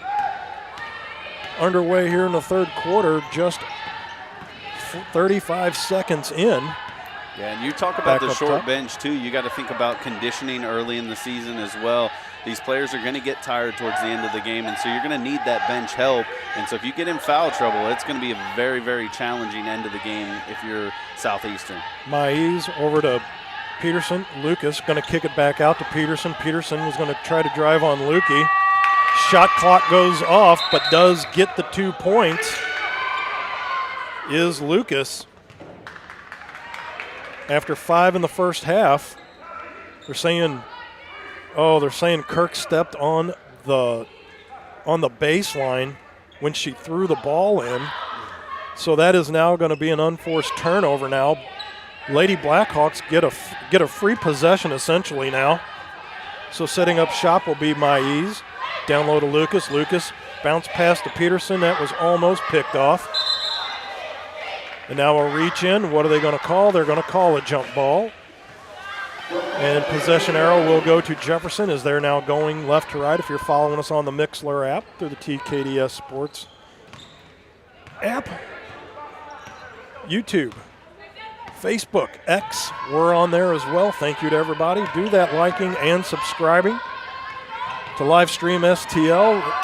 It looked like just an ankle gave out there on Kirk on the way through, and she was the intended target of the pass, but went over her head, because she was head over tea kettle on the floor.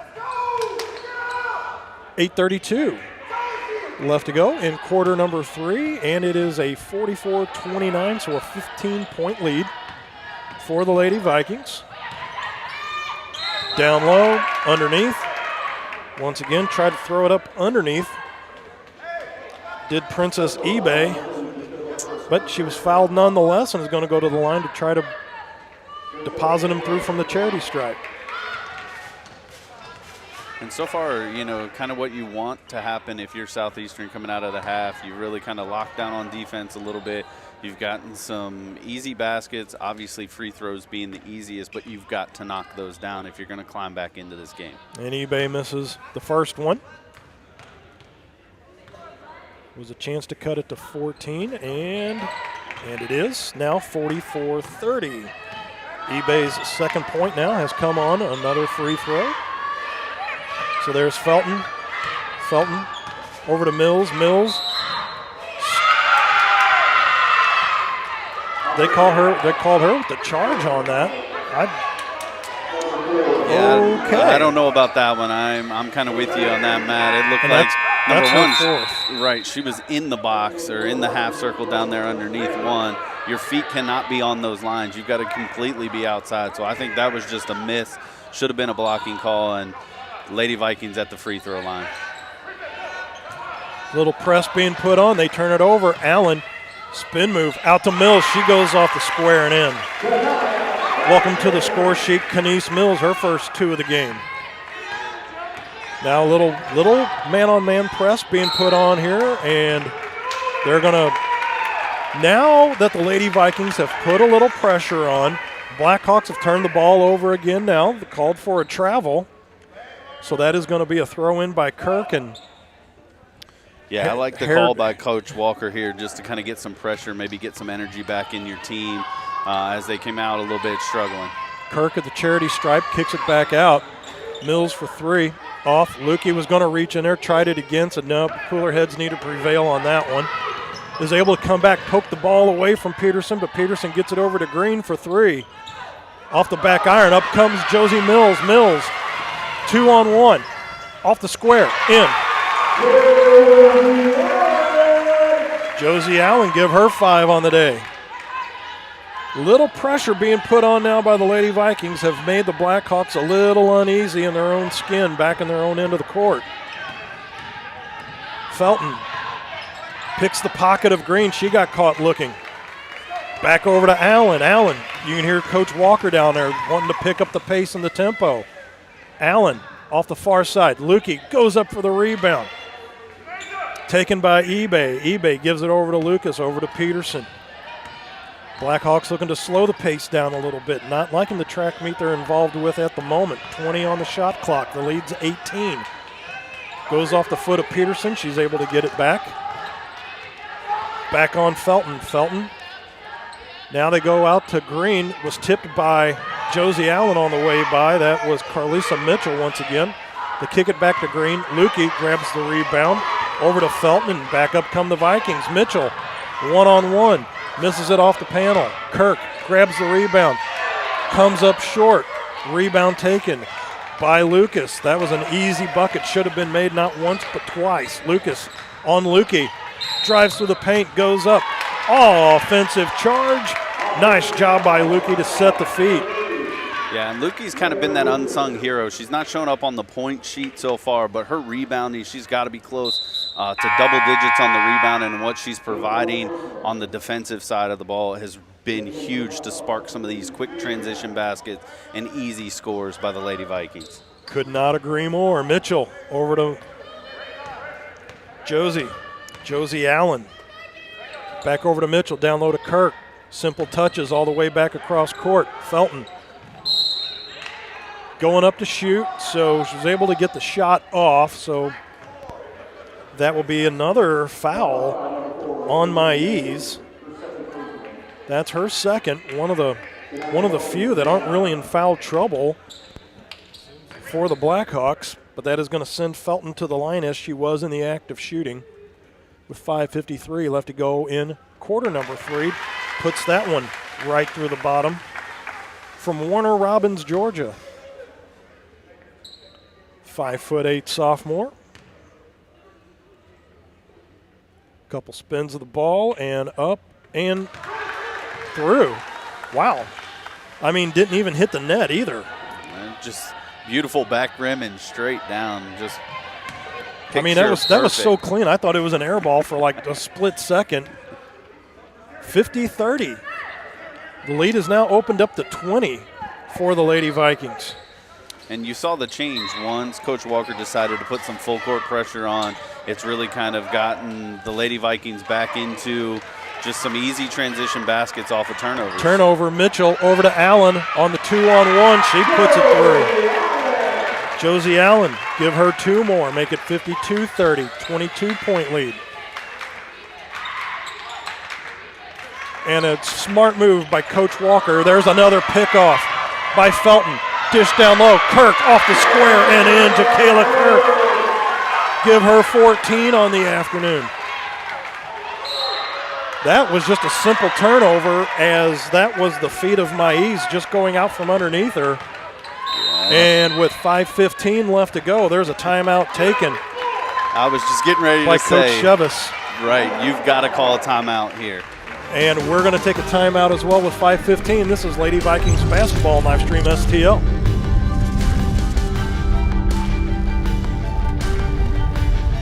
Bar and Grill at your Festus Pasta House is your place to watch all local high school sports live. That's right, I said live. Come in and enjoy all local high school sports brought to you live on our 5 big screen TVs from Livestream STL. Also enjoy our happy hour menu, which includes half-price pizzas, discounted appetizers, and drink specials. We are the best place to gather for your local high school sports, brought to you by Livestream STL at your Festus Pasta House on Highway A, where it's always a great time.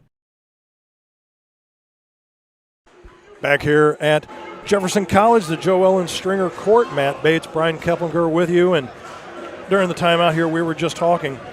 Great job by CB Walker to understand coming out of that halftime break, wanting to speed up the tempo of the game, not allowing complacency to set in to where no lethargy coming out of that break to set in to where the game got more closer, more competitive than what it needed to be. I think that was a great job keeping the Vikings able to keep the foot on the gas, and now has expanded it out to a 24-point lead, Brian. Yeah, and, again, I was calling right before that timeout. I'm like, please, Coach Thompson from Southeastern, you've got to call a timeout, settle your team down, figure out this press. But to your point, when you can just engage like that, get into that rhythm, it takes the thinking out. You're just reacting to what you see, and that's one of the best things you can do as an athlete, because then you don't get in your own head.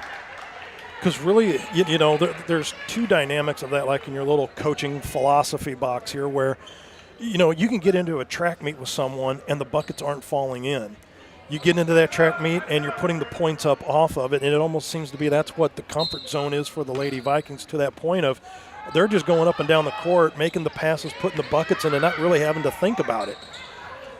Mitchell fires one up just a little too hard. Rebound grab by Green, but pressure put on by Felton. Felton creates a turnover, comes back 2-on-1. Felton's going to take it all on her own, off the square and in. Yeah, Felton's been electric for him so far to start this second half. Her defense, just man-to-man pressing, resulting in a lot of turnovers, and so you can credit her with the spark for this start to the second half. Maiz gets it over to, I was just going to say to eBay. And she's able to put one in off the glass and in. Been a while since the Blackhawks have sunk one through, now 56-32. Allen's going to chuck up another 3 off the back iron. Lukey back out. Mitchell over to Kirk. Allen thought about going a 3-ball again, backs it back out all the way across to Kirk. Boy, that flow of hair, I'm telling you right now, all the way down to the ankles. Green almost stepped on the baseline, but she's going to turn around. She's going to fire up a 3. That goes off. Back out. And right there in front of the ref, she does step on the out-of-bounds line, is Maiz. So it looks like it's going to be a mass exchange of players here. Looks like 5 checking out, 5 checking in on both sides. Yeah. And that does appear to be a timeout taken as well with 3:58. And we'll keep it right here. And Who are we going to talk about, Mr. Ray? Pasta House? Let's talk about our good friends over at Pasta House, Texas Roadhouse, and Case and Buck's Grub and Pub. You can catch local sports all at those particular restaurants. The Pasta House and Texas Roadhouse, both in Festus. Case and Buck's Grub and Pub in Barnhart. All brought to us by us here at Livestream STL. Tell them thanks so much for allowing us to bring you local sports here into these restaurants.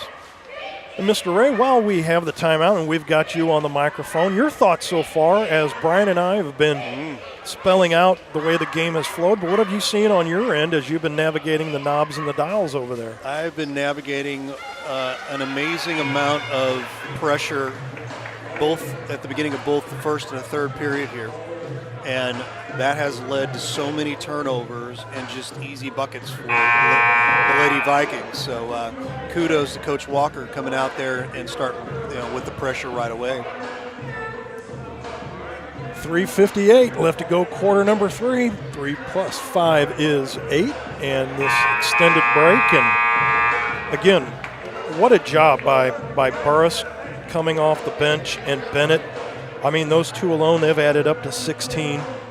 But you look at the solid gameplay, Jacayla Kirk, though, her 14 that she's put up on the board. So, I mean, you're seeing, some production from your starting 5. You're seeing some production off the bench. Again, some of those little coaching 101 boxes where you're like, okay, check mark, okay, check mark. So, again, I think outside of just some of the ticky-tacky fouls, there aren't many things, at least right now in game 1, that I see that need to be cleaned up because they're getting the points off turnovers. It's not like they're getting the turnovers, not putting points up off of that. They've done that checkbox. Absolutely. So unless you got something else, Coach, that you're seeing that I'm not, it's been a relatively clean game. There's a 3-ball. That was put up by Hannah Hayes checking back into the game. Things getting a little spicy underneath, and once again, I'm telling you right now, I would not get the ire of Sydney Burris. I'm just telling you, because eventually we were going to talk about this, which is I think her volleyball skills, when you see the eyesight, her vision, and translating that over to the basketball side of things, I think her skill set reads a little larger. Oh! What an effort. Ball on the far side was picked off by Mills. Tried throwing it back in, but she just stepped on the out-of-bounds line on the far side, and that's where the Blackhawks will throw it in at. Back to Peterson in the far court. Near us now to Lucas. Lucas gets it over. And that will be Escribano. Misses all of that. Back comes Hayes. Hayes. Ball's picked off by Peterson. 3 on none. Over to Escribano, she goes off the square and in. Give her 11 on the day. Turnover there, free points, essentially on that 3 on none for the Lady Blackhawks. Hayes back up top. They go to Mills. Mills throws it off. Hayes goes in for the rebound, fights. Goes off the hand of eBay. Lady Vikings, nice job by Hayes, because if she doesn't stick her hand out there, doesn't go off the hand of eBay, she would probably have brought that ball in. So nice job. Bounce pass from Mills. Went off Burris, but it went off of a Blackhawk before it went out. And Mills promptly just shoots it right over Bennett's head. Goes out of bounds, almost like she wasn't expecting it. So not sure if that was a read on what play they were going to run, as the referee just caught her by surprise too there, caught Pereira.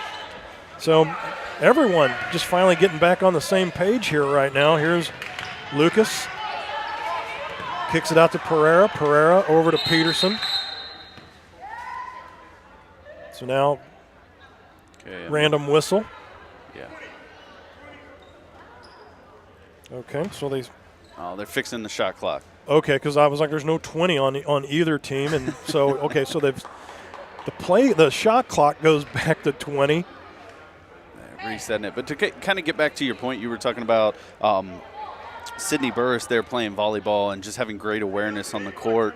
And you've seen that in this game. She just has tremendous vision. She sees kind of almost what's happening a little bit before it actually happens, which is allowing her to get in some great positions, not only in the block down low, but to thwart off some of these drives from Southeastern. And so she always seems to find herself in the right place at the right time. When you can get an athlete like that can almost, like in a game of chess where you're looking at like 3-4 moves ahead and you can see how that will develop, that's really a skill set you can't teach.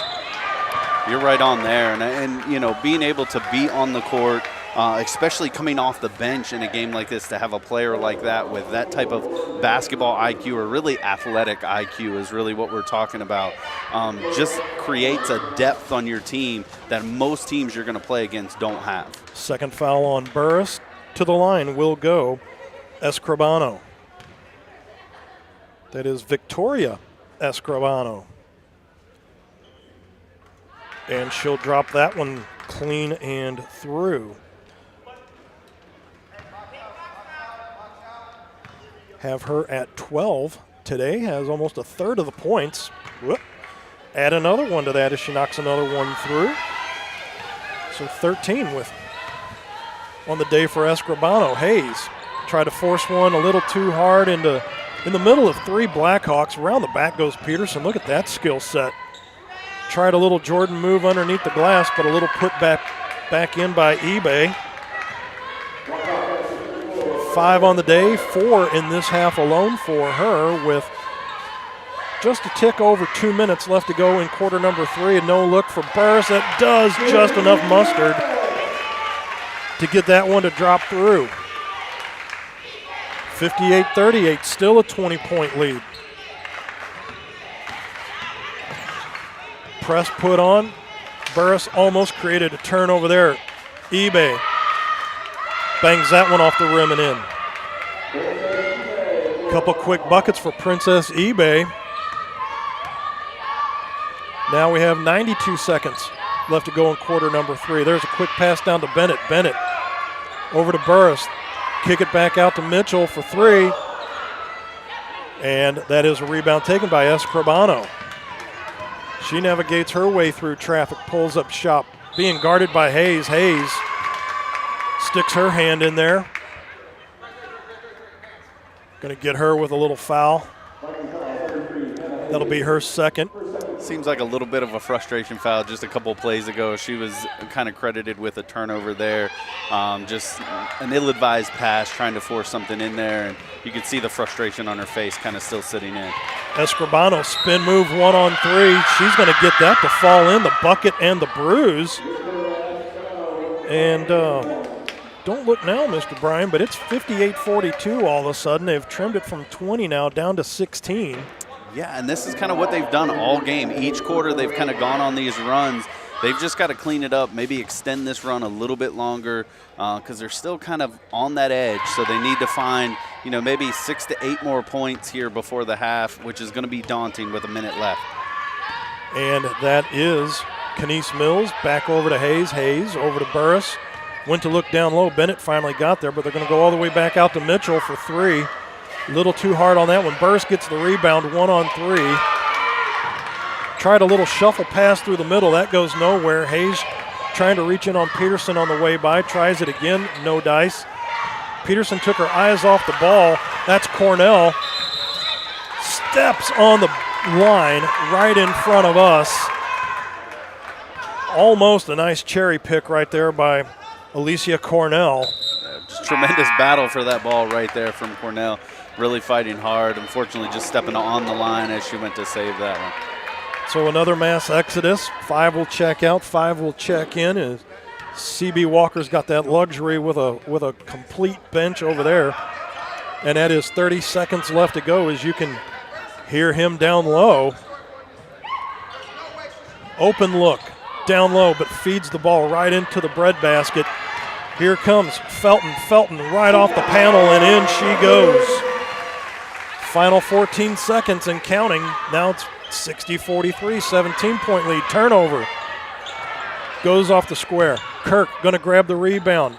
She throws it off front of the rim. And time will run out here in quarter number 3 with the score. Jefferson Lady Vikings 60. That is Southeastern Community College 43. This is Lady Vikings basketball right here on Livestream STL.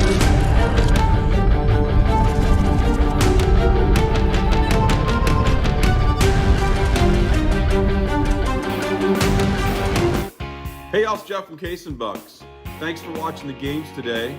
We appreciate all your business all year long. Don't forget, we've got awesome wings, we got amazing burgers, we got salads like you wouldn't believe. Come check us out. We have barbecue on Thursdays, we have Southern nights on Wednesdays, we've got bingo on Tuesdays. We can't wait to see you all. Thanks a bunch, and we look forward to having a great summer with y'all.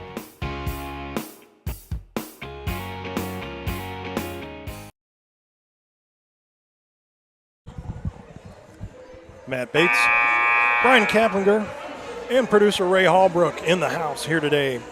Not just the house, the Jefferson College field house. Joe Ellen Stringer Court, fresh 10 up on the clock, and a 17-point lead as the Vikings scored 16 in that quarter, not to be outdone.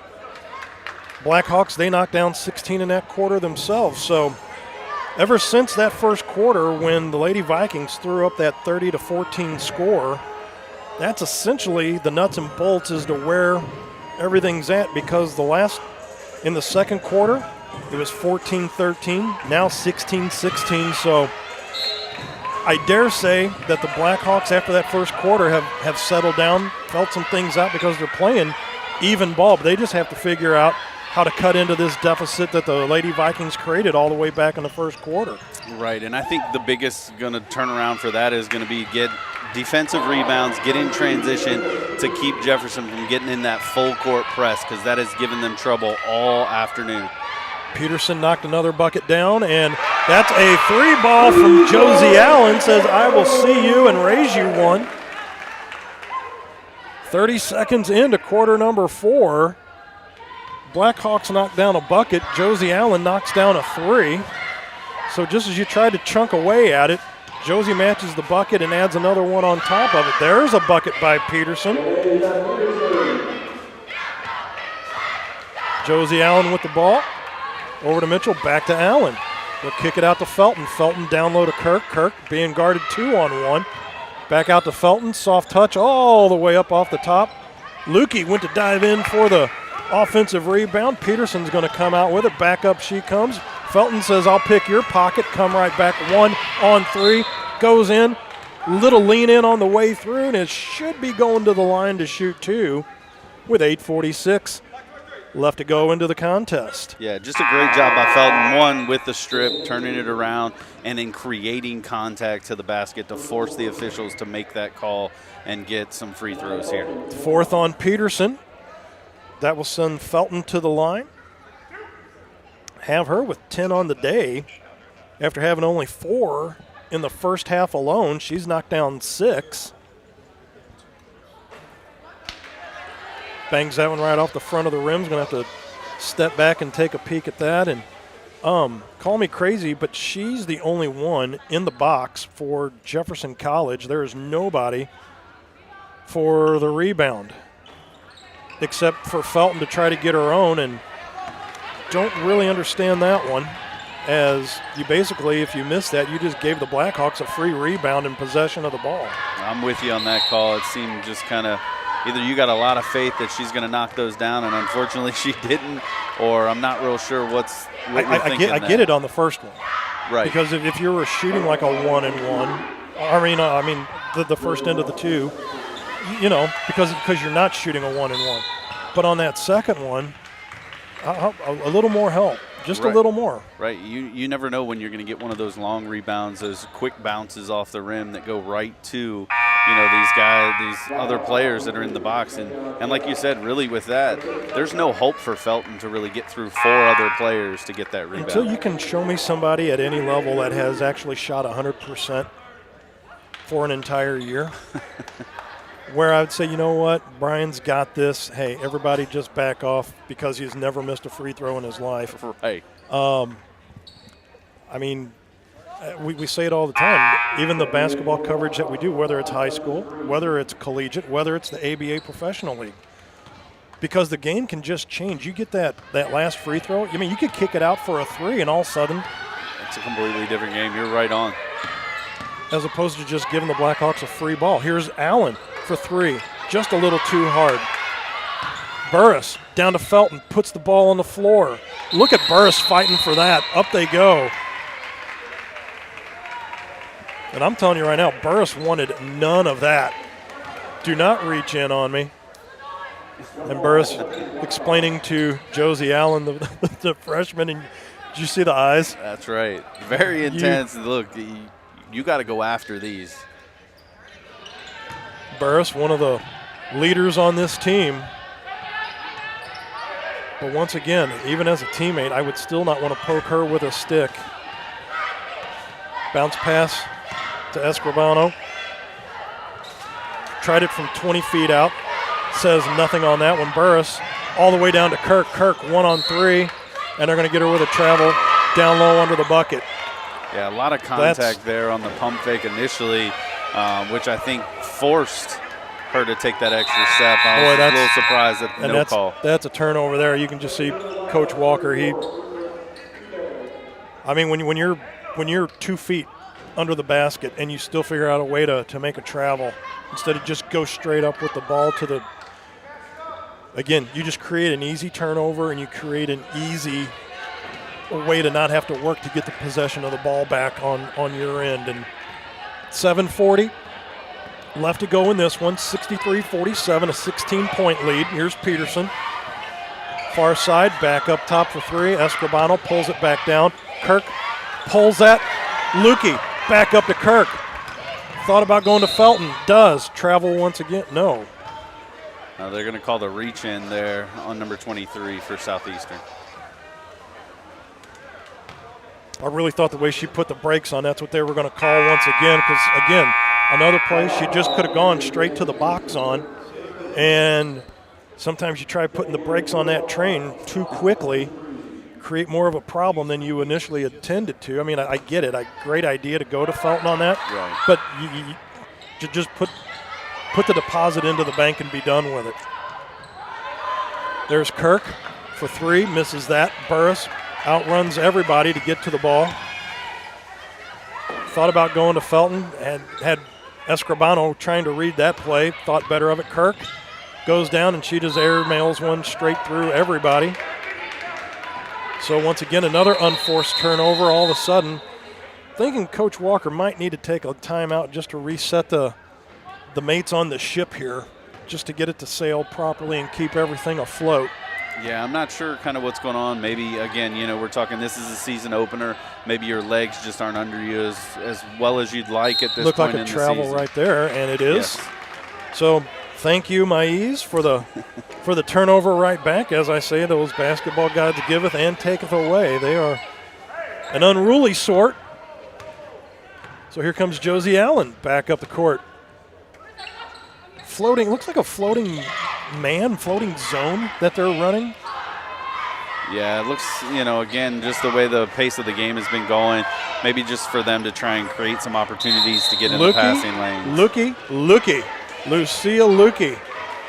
Three Blackhawks were just kind of standing around after grabbing that rebound. She turned around, just stuck her paw in there, and was able to disrupt the flow and is able to get the ball back for the Lady Vikings. What a job. Even as you had mentioned earlier, you're not going to see it on the score sheet, but Lucia Lukey being a force down low, offensive and defensive. Again, a play she could have just ran back up on the court, but she turned around and saw, you know what? Maybe I take advantage of this. Was able to get the ball back for the Lady Vikings. Yeah, and don't underestimate just those one possessions here and there for the rest of this game, because they can lock down and kind of seal up the game if you're the Lady Vikings right here. So those kind of unsung plays really make a difference. Almost a turnover in that back court. Look at Felton. She's not giving up. That was like a 1-on-3 coming up the court, and she darn near had two turnovers created on that, and she just picks that one right off. Shania Felton, I've had enough of this, off the square it in. as time winds down and we think of players of the game, I'm really liking the play by Shania Felton off the bench. Again, had 4 in the first half alone, and I have her at 8 now in the second half. Yeah, definitely in this second half, she looks like she's playing chess while everybody else is playing checkers out there. She is reading the floor really, really well, creating a lot of turnovers and getting easy baskets for herself.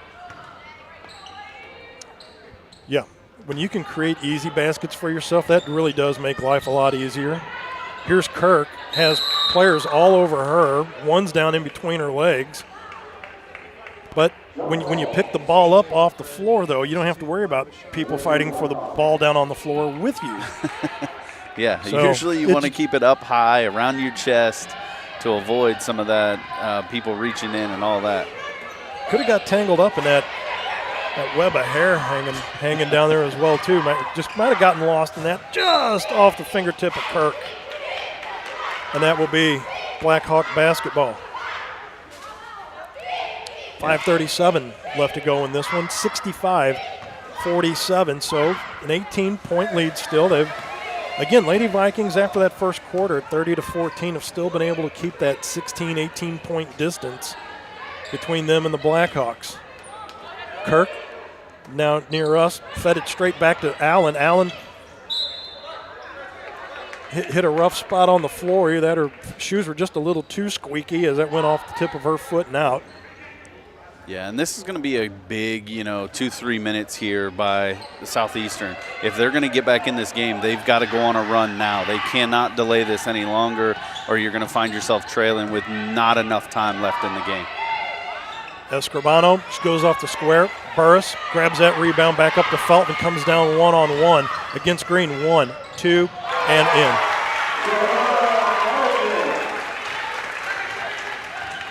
Again, making those buckets easy on yourself. Picks the pocket once again. Green can't get out of her own way. Goes for the hack and the bucket and the bruise. Goes Felton to the line once again. And we can keep talking about her. Right now, this second half, she has really just kind of said, I have had enough. I'm going to take care of things. I'm picking up the ball handler. I'm taking the ball, and I'm going to the lane, and you're not going to stop me. Shania Felton once again from Warner Robins, Georgia. 4 in the first half and a media timeout, and we are going to step aside as well with 4:49 left to go in this contest. This is Lady Vikings basketball right here on Livestream STL.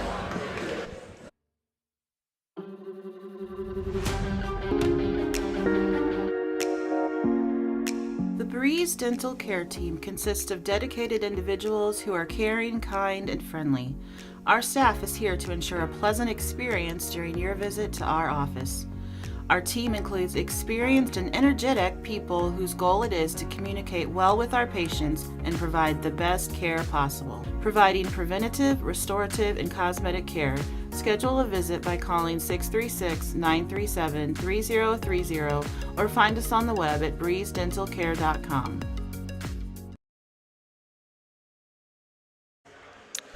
We are back here, and if you're interested in being a sponsor for us here at Livestream STL to cover some of the great different sports, we have a lot of basketball this season here. Vikings basketball, courtside basketball, that's our high school stuff. St. Louis Spirits basketball and River City Gamblers basketball. Give us a call, 314-852-4398. We'd appreciate that. Love to have you on board. And once again, that is high school basketball. That is college basketball and professional basketball. Semi-pro, yep. That is the run of the gamut. Yep. I mean, and high school basketball getting ready as well to kick off soon too. So a couple weeks here. Sponsorship will definitely be appreciated because, mom, pops, aunts, uncles, everybody's wanting to see their kids, and well, that's the way you do it. That's the way you get the coverage from Livestream STL is through that sponsorship and the job that Ray Hallbrook does. Comes out of the break. Look at that. When you put people in the box to get those rebounds, Burris grabs that missed free throw instead of having nobody back there. Look at what happens when you stack the box just a little bit. Right, and really looking to kind of put, the nail in the coffin here if you're the Lady Vikings. Just play sound defense and continue to get out in transition where you can and protect the ball on the offensive side. So Lukey grabs a rebound, navigates back up, does Felton. Back over to Kirk. Going to slow things down just a touch. 2-on-1, hard pass down low. Lukey is going to go back down to Burris, though. Nice look, nice feed. Burris, give her another 2. Give her 6 in the second half. 4 minutes left to go now. Lady Vikings imposing their will, up by 20. Make that, no, 26. That is that Herculaneum math shining through right now. 3:51 left to go. Yeah, and this closing run by Shania Felton really has kind of sparked this to increase this lead from about 20 when we started, a little less than that, up to this 26-point lead. It's been really the defense, easy baskets that have really kind of sparked and almost put the Southeastern team away early in the fourth. And I would dare say, if not half, at least more of her points have been created on Felton's side. That was a clip of the hair on the way by as Burris was making her way up court, and Mitchell just again clipped the wing on the way by, so she'll be called for another foul on that. That's her 5th. But Felton, back to that point, I think half of her, at least more than half her points have been caused by turnovers that she's created. And in creating them, she's virtually done that, creating like 2-on-nones, 1-on-none looks to the basket where it's just smooth sailing straight to the net for Shania Felton. Right, and that energy translates to your teammates, and you've seen them kind of start to rally to the ball again, and it's almost reminiscent of that first quarter when they went on that 30-14 run to open the game. You're seeing this kind of closing aspect, and they're doing a very similar type of run to finish this one out. Burris misses the first one, so she's going to step back, collect herself for just a quick second. No dribbles, just promptly fires it right through the bottom of the bucket. Sydney Burris, give her 13 on the afternoon. 3:33 left to go in quarter number 4 and in the ball game. Green up top, being guarded by Allen. Allen. Green's trying to navigate a play. Josie Allen wanted none of that. Green goes to fire up a 3. That was blocked by Burris. Now they're going to get number 5, which would be Lukey. They're going to call her down low on the floor with a foul. You can see her. She's pretty unsure of that one as well. She was just kind of straight up. You sure? I wasn't really doing a whole lot. But apparently got just enough of the arm there to warrant But you know a call. what, though? I guess if you're Lukey, be unselfish, take that one because that's only her second. Could have gone to somebody else, maybe in a little deeper foul trouble. So you just, shake your head, move on, and we, live to fight another day. Absolutely, especially with about 3:14 left in the game. That's You're not going to fine. argue that one at all. On the throw-in, Burris will just intercept that one, takes it, goes in, 1-on-1, misses that. Allen goes in for the rebound. She's fouled on the way by. Had eBay and Chudir Mock. They were both, and they're going to get eBay on that one. That's her first one. So next is up for the Blackhawks. Their next game will be November 9th. They will be at Blackhawk College. And the Lady Vikings, their next game is Wednesday, November 8th, and they're at North Arkansas out in Harrison, Arkansas at 5:30 p.m. But again, Blackhawks came in today 1-0, beating Spoon River 67-37. Here's another pass to Felton. Felton was going to go to Burris. She does wind up getting the ball back. Lukey up top. Free look for Josie. Burris takes that. Dish it back out. Felton, open look for 3. Drano. Signed, sealed, delivered. I'm yours. 2:44 left to go. 77-47. 30-point lead. Pass down low was intercepted by Burris, and it's going to be Vikings ball as eBay stuck her hand out there and went off of her fingertips and out. Full 5 checking out, full 5 checking back in.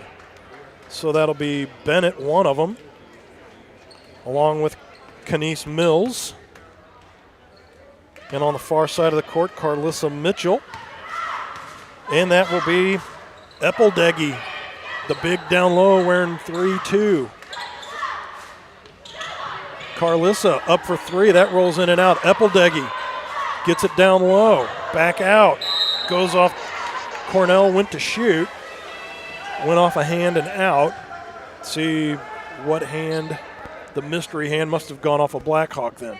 Yeah, and this is a great time, especially if you're Coach C.B. Walker, to get some of your reserves into the game, get them some more game speed, game action time, and really help kind of develop their skill set. Long throw in, intercepted by or handled by Cornell, but there must be a spot over on that far side bench that everybody keeps wanting to throw the ball to. Nobody's there. But the last 2 times they've thrown the ball out of bounds on that side, it's been to the same part of that section of the seats over there. I don't know if there's something just catching your eye over there where you mistake it for another Jersey team Might be a member. wake-up call to the guy on the phone over there trying to check his emails and, update status, things like that. Here's Green, fires that one up, just goes off the backboard. And they're going to call a jump ball and possession arrow going to Jefferson College. So right now, once again, the Blackhawks just can't get out of their own way right now, and not even the possession arrows going in their favor. 1:55 left to go and a 30-point lead. Ball's intercepted by Green. Cut off on the way through as Mills not even going to let her get a chance to go up to take a shot. Plows her way right through. And that's her 5th. Just shows you how those add up real quick, because I thought maybe that was her 3rd, maybe 4th, and nope, that's her 5th, and out she goes. In checks Hannah Hayes. Well, and we've kind of talked all game, both, Matt, about just kind of how close and how tight this game has been called by the officials. And so when they're calling it that close, these little reach-ins, those little pokes, just trying to strip the ball on an easy layup really do add up quick as to what you're saying. And you find yourself sitting on the end of the bench here towards the end of the game. And in this quarter alone, it has been a 17-4 point run for the Lady Vikings. There's Hayes. And it's also Cornell fighting for it. Cornell tried to get it to Eppeldeggy. Thought it went off of her head and out, but no. They're going to say it went off of a Blackhawk. So Hannah Hayes, the 5'10 freshman, was going to throw in. Defers to Cornell, the 5'5 freshman. Air ball put up. Hayes fighting for the rebound. And they're going to call Hayes, instead of a jump ball, they're going to call her with a foul on the reach-in. So once again, with 1:29 left to go, that will be her 4th. And a 30-point lead, and that will send Escribano to the line. I would definitely say she's been the player of the game for the Blackhawks. She's been all over the floor and then some. Absolutely. She's really kind of tried in the first half to spark her team on a run multiple times and not to be outdone in the second half. She's been their leading scorer again. And so really trying to create a rally. But, in the game of basketball, you always need help. You're not going to be able to do this alone. And today she just kind of finds herself a little uneven on that side of the ball. 16 points on the day. On that last one that she missed, Eppeldeggy grabbed the rebound, stepped on the out-of-bounds line. So that'll be a turnover. Here's Green, going to go up on Cornell. She'll take that one right off the side of the backboard. Gets it over to Mitchell. Mitchell back over to Hayes. Hayes, that's Bennett. Another offensive rebound. Give them 3 on that one. Hayes for 3 and in! They're calling it a 2. Okay, well. Right. If she doesn't wear a size 10, and just puts the 9.5s on, she makes that one as we're under a minute left to go now. So it looks like quick timeout's going to be taken by Coach Chevis. Chevis Thompson, and we're going to keep it right here. Again, 79-47. And Mr. Ray, once again, we should thank the three businesses. That would be Pasta House in Festus, 636-725-0300. Go to pastahouse.com. Texas Roadhouse in Festus, 636-330-0512. Or go see Jeff Fitter up at Case and Bucks in Barnhart, 636-464-0110. Or go to caseandbucksbarnhart.com. Hit that happy hour Monday through Friday, 3 to 6. Burgers, wings, cold drinks, and salads like you wouldn't believe. Thank you to the three local businesses for airing the games on Livestream STL inside your establishments. But again, more businesses. Don't be afraid to hit up Mr. Hallbrook for that sponsorship as well, too. Anytime's a good time to get a hold of Mr. Ray. Pressure being put on by the Vikings. Bennett just about made Green part of that Viking court right there. So 50 seconds left in this one. Cornell over the timeline, over to Mitchell, back to Cornell. Bennett back out. One too many passes as ball's brought up court by Mock. Chudier gives it over to Maiz. And that is Escribano directing traffic now with 26 left to go. Far side, 2-on-1 as Maiz looking for an outlet. Gives it to eBay. She's going to go in and fouled on the way through with 15.7. And just to make note, 4 on the shot clock. Blocking foul. And that would be on number 32. That's on Eppeldeggy. Give her first one of the day. Yeah, and what you've kind of really been looking at over the last 2 minutes on both sides, I think, is just seeing who can establish their offense. You know, the score's out of reach. The game isn't going to change. And so it's really just let's run our offense and get set for next week, especially on Jefferson County side or Jefferson College side. They're just, you know, getting some reserves, some play time and saying, hey, let's run this right and make the smart plays and get out of here with the W. But it's also, how do you handle yourself? You know, coach is relying on you. That's why you're on the roster. Right. You know, and whenever I put you in, yes, it might be mop-up duty in a 31-point lead, but how productive are you? Give me the effort. And there you see Cornell intercepts that, looking for an outlet, and time will run out. So 16-point differences in the first quarter and in the fourth quarter. That is a 79-48 win for the Jefferson College Lady Vikings on home opening day. They dispatch of the Southeastern Community College Blackhawks 79-48. We're going to step aside. When we come back, the post-game show will continue as we try to get Coach Walker and the player of the game, which we're going to say right now is Shania Felton. This is Lady Vikings Basketball Livestream STL.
What if there was a place that could help you discover the possibilities? A place where you could find your passion, your purpose, your path. Jefferson College is that place. So what are you waiting for? Discover the possibilities at Jefferson College.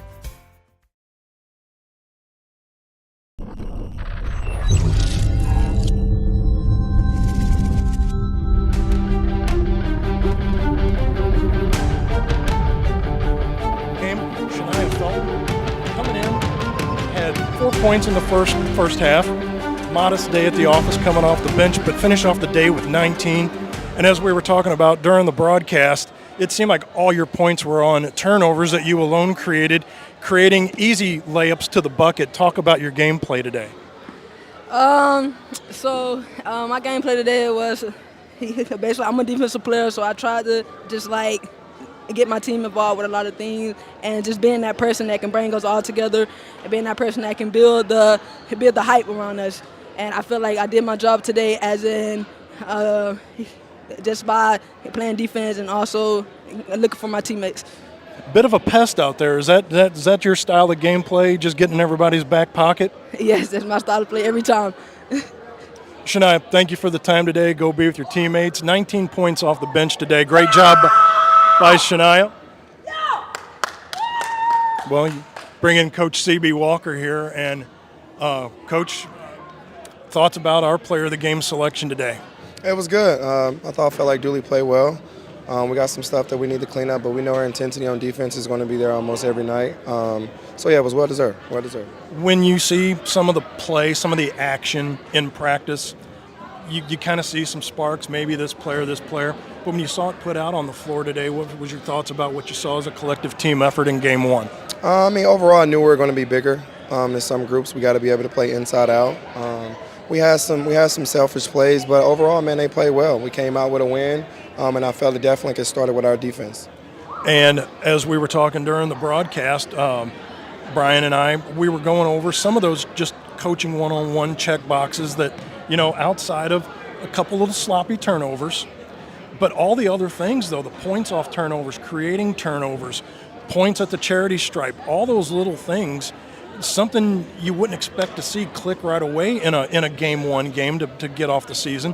But a lot of it seemed to be working. But as you said, there was probably a couple little things need to clean up. But I thought overall, great job today. Yeah, that was one of our main focus. If we create stops and turnovers, we got to be able to execute on the other end. They set goals, they set accomplishments of what they wanted, especially from the free throw line and having transition points. And I felt like it was well deserved based off what they wanted.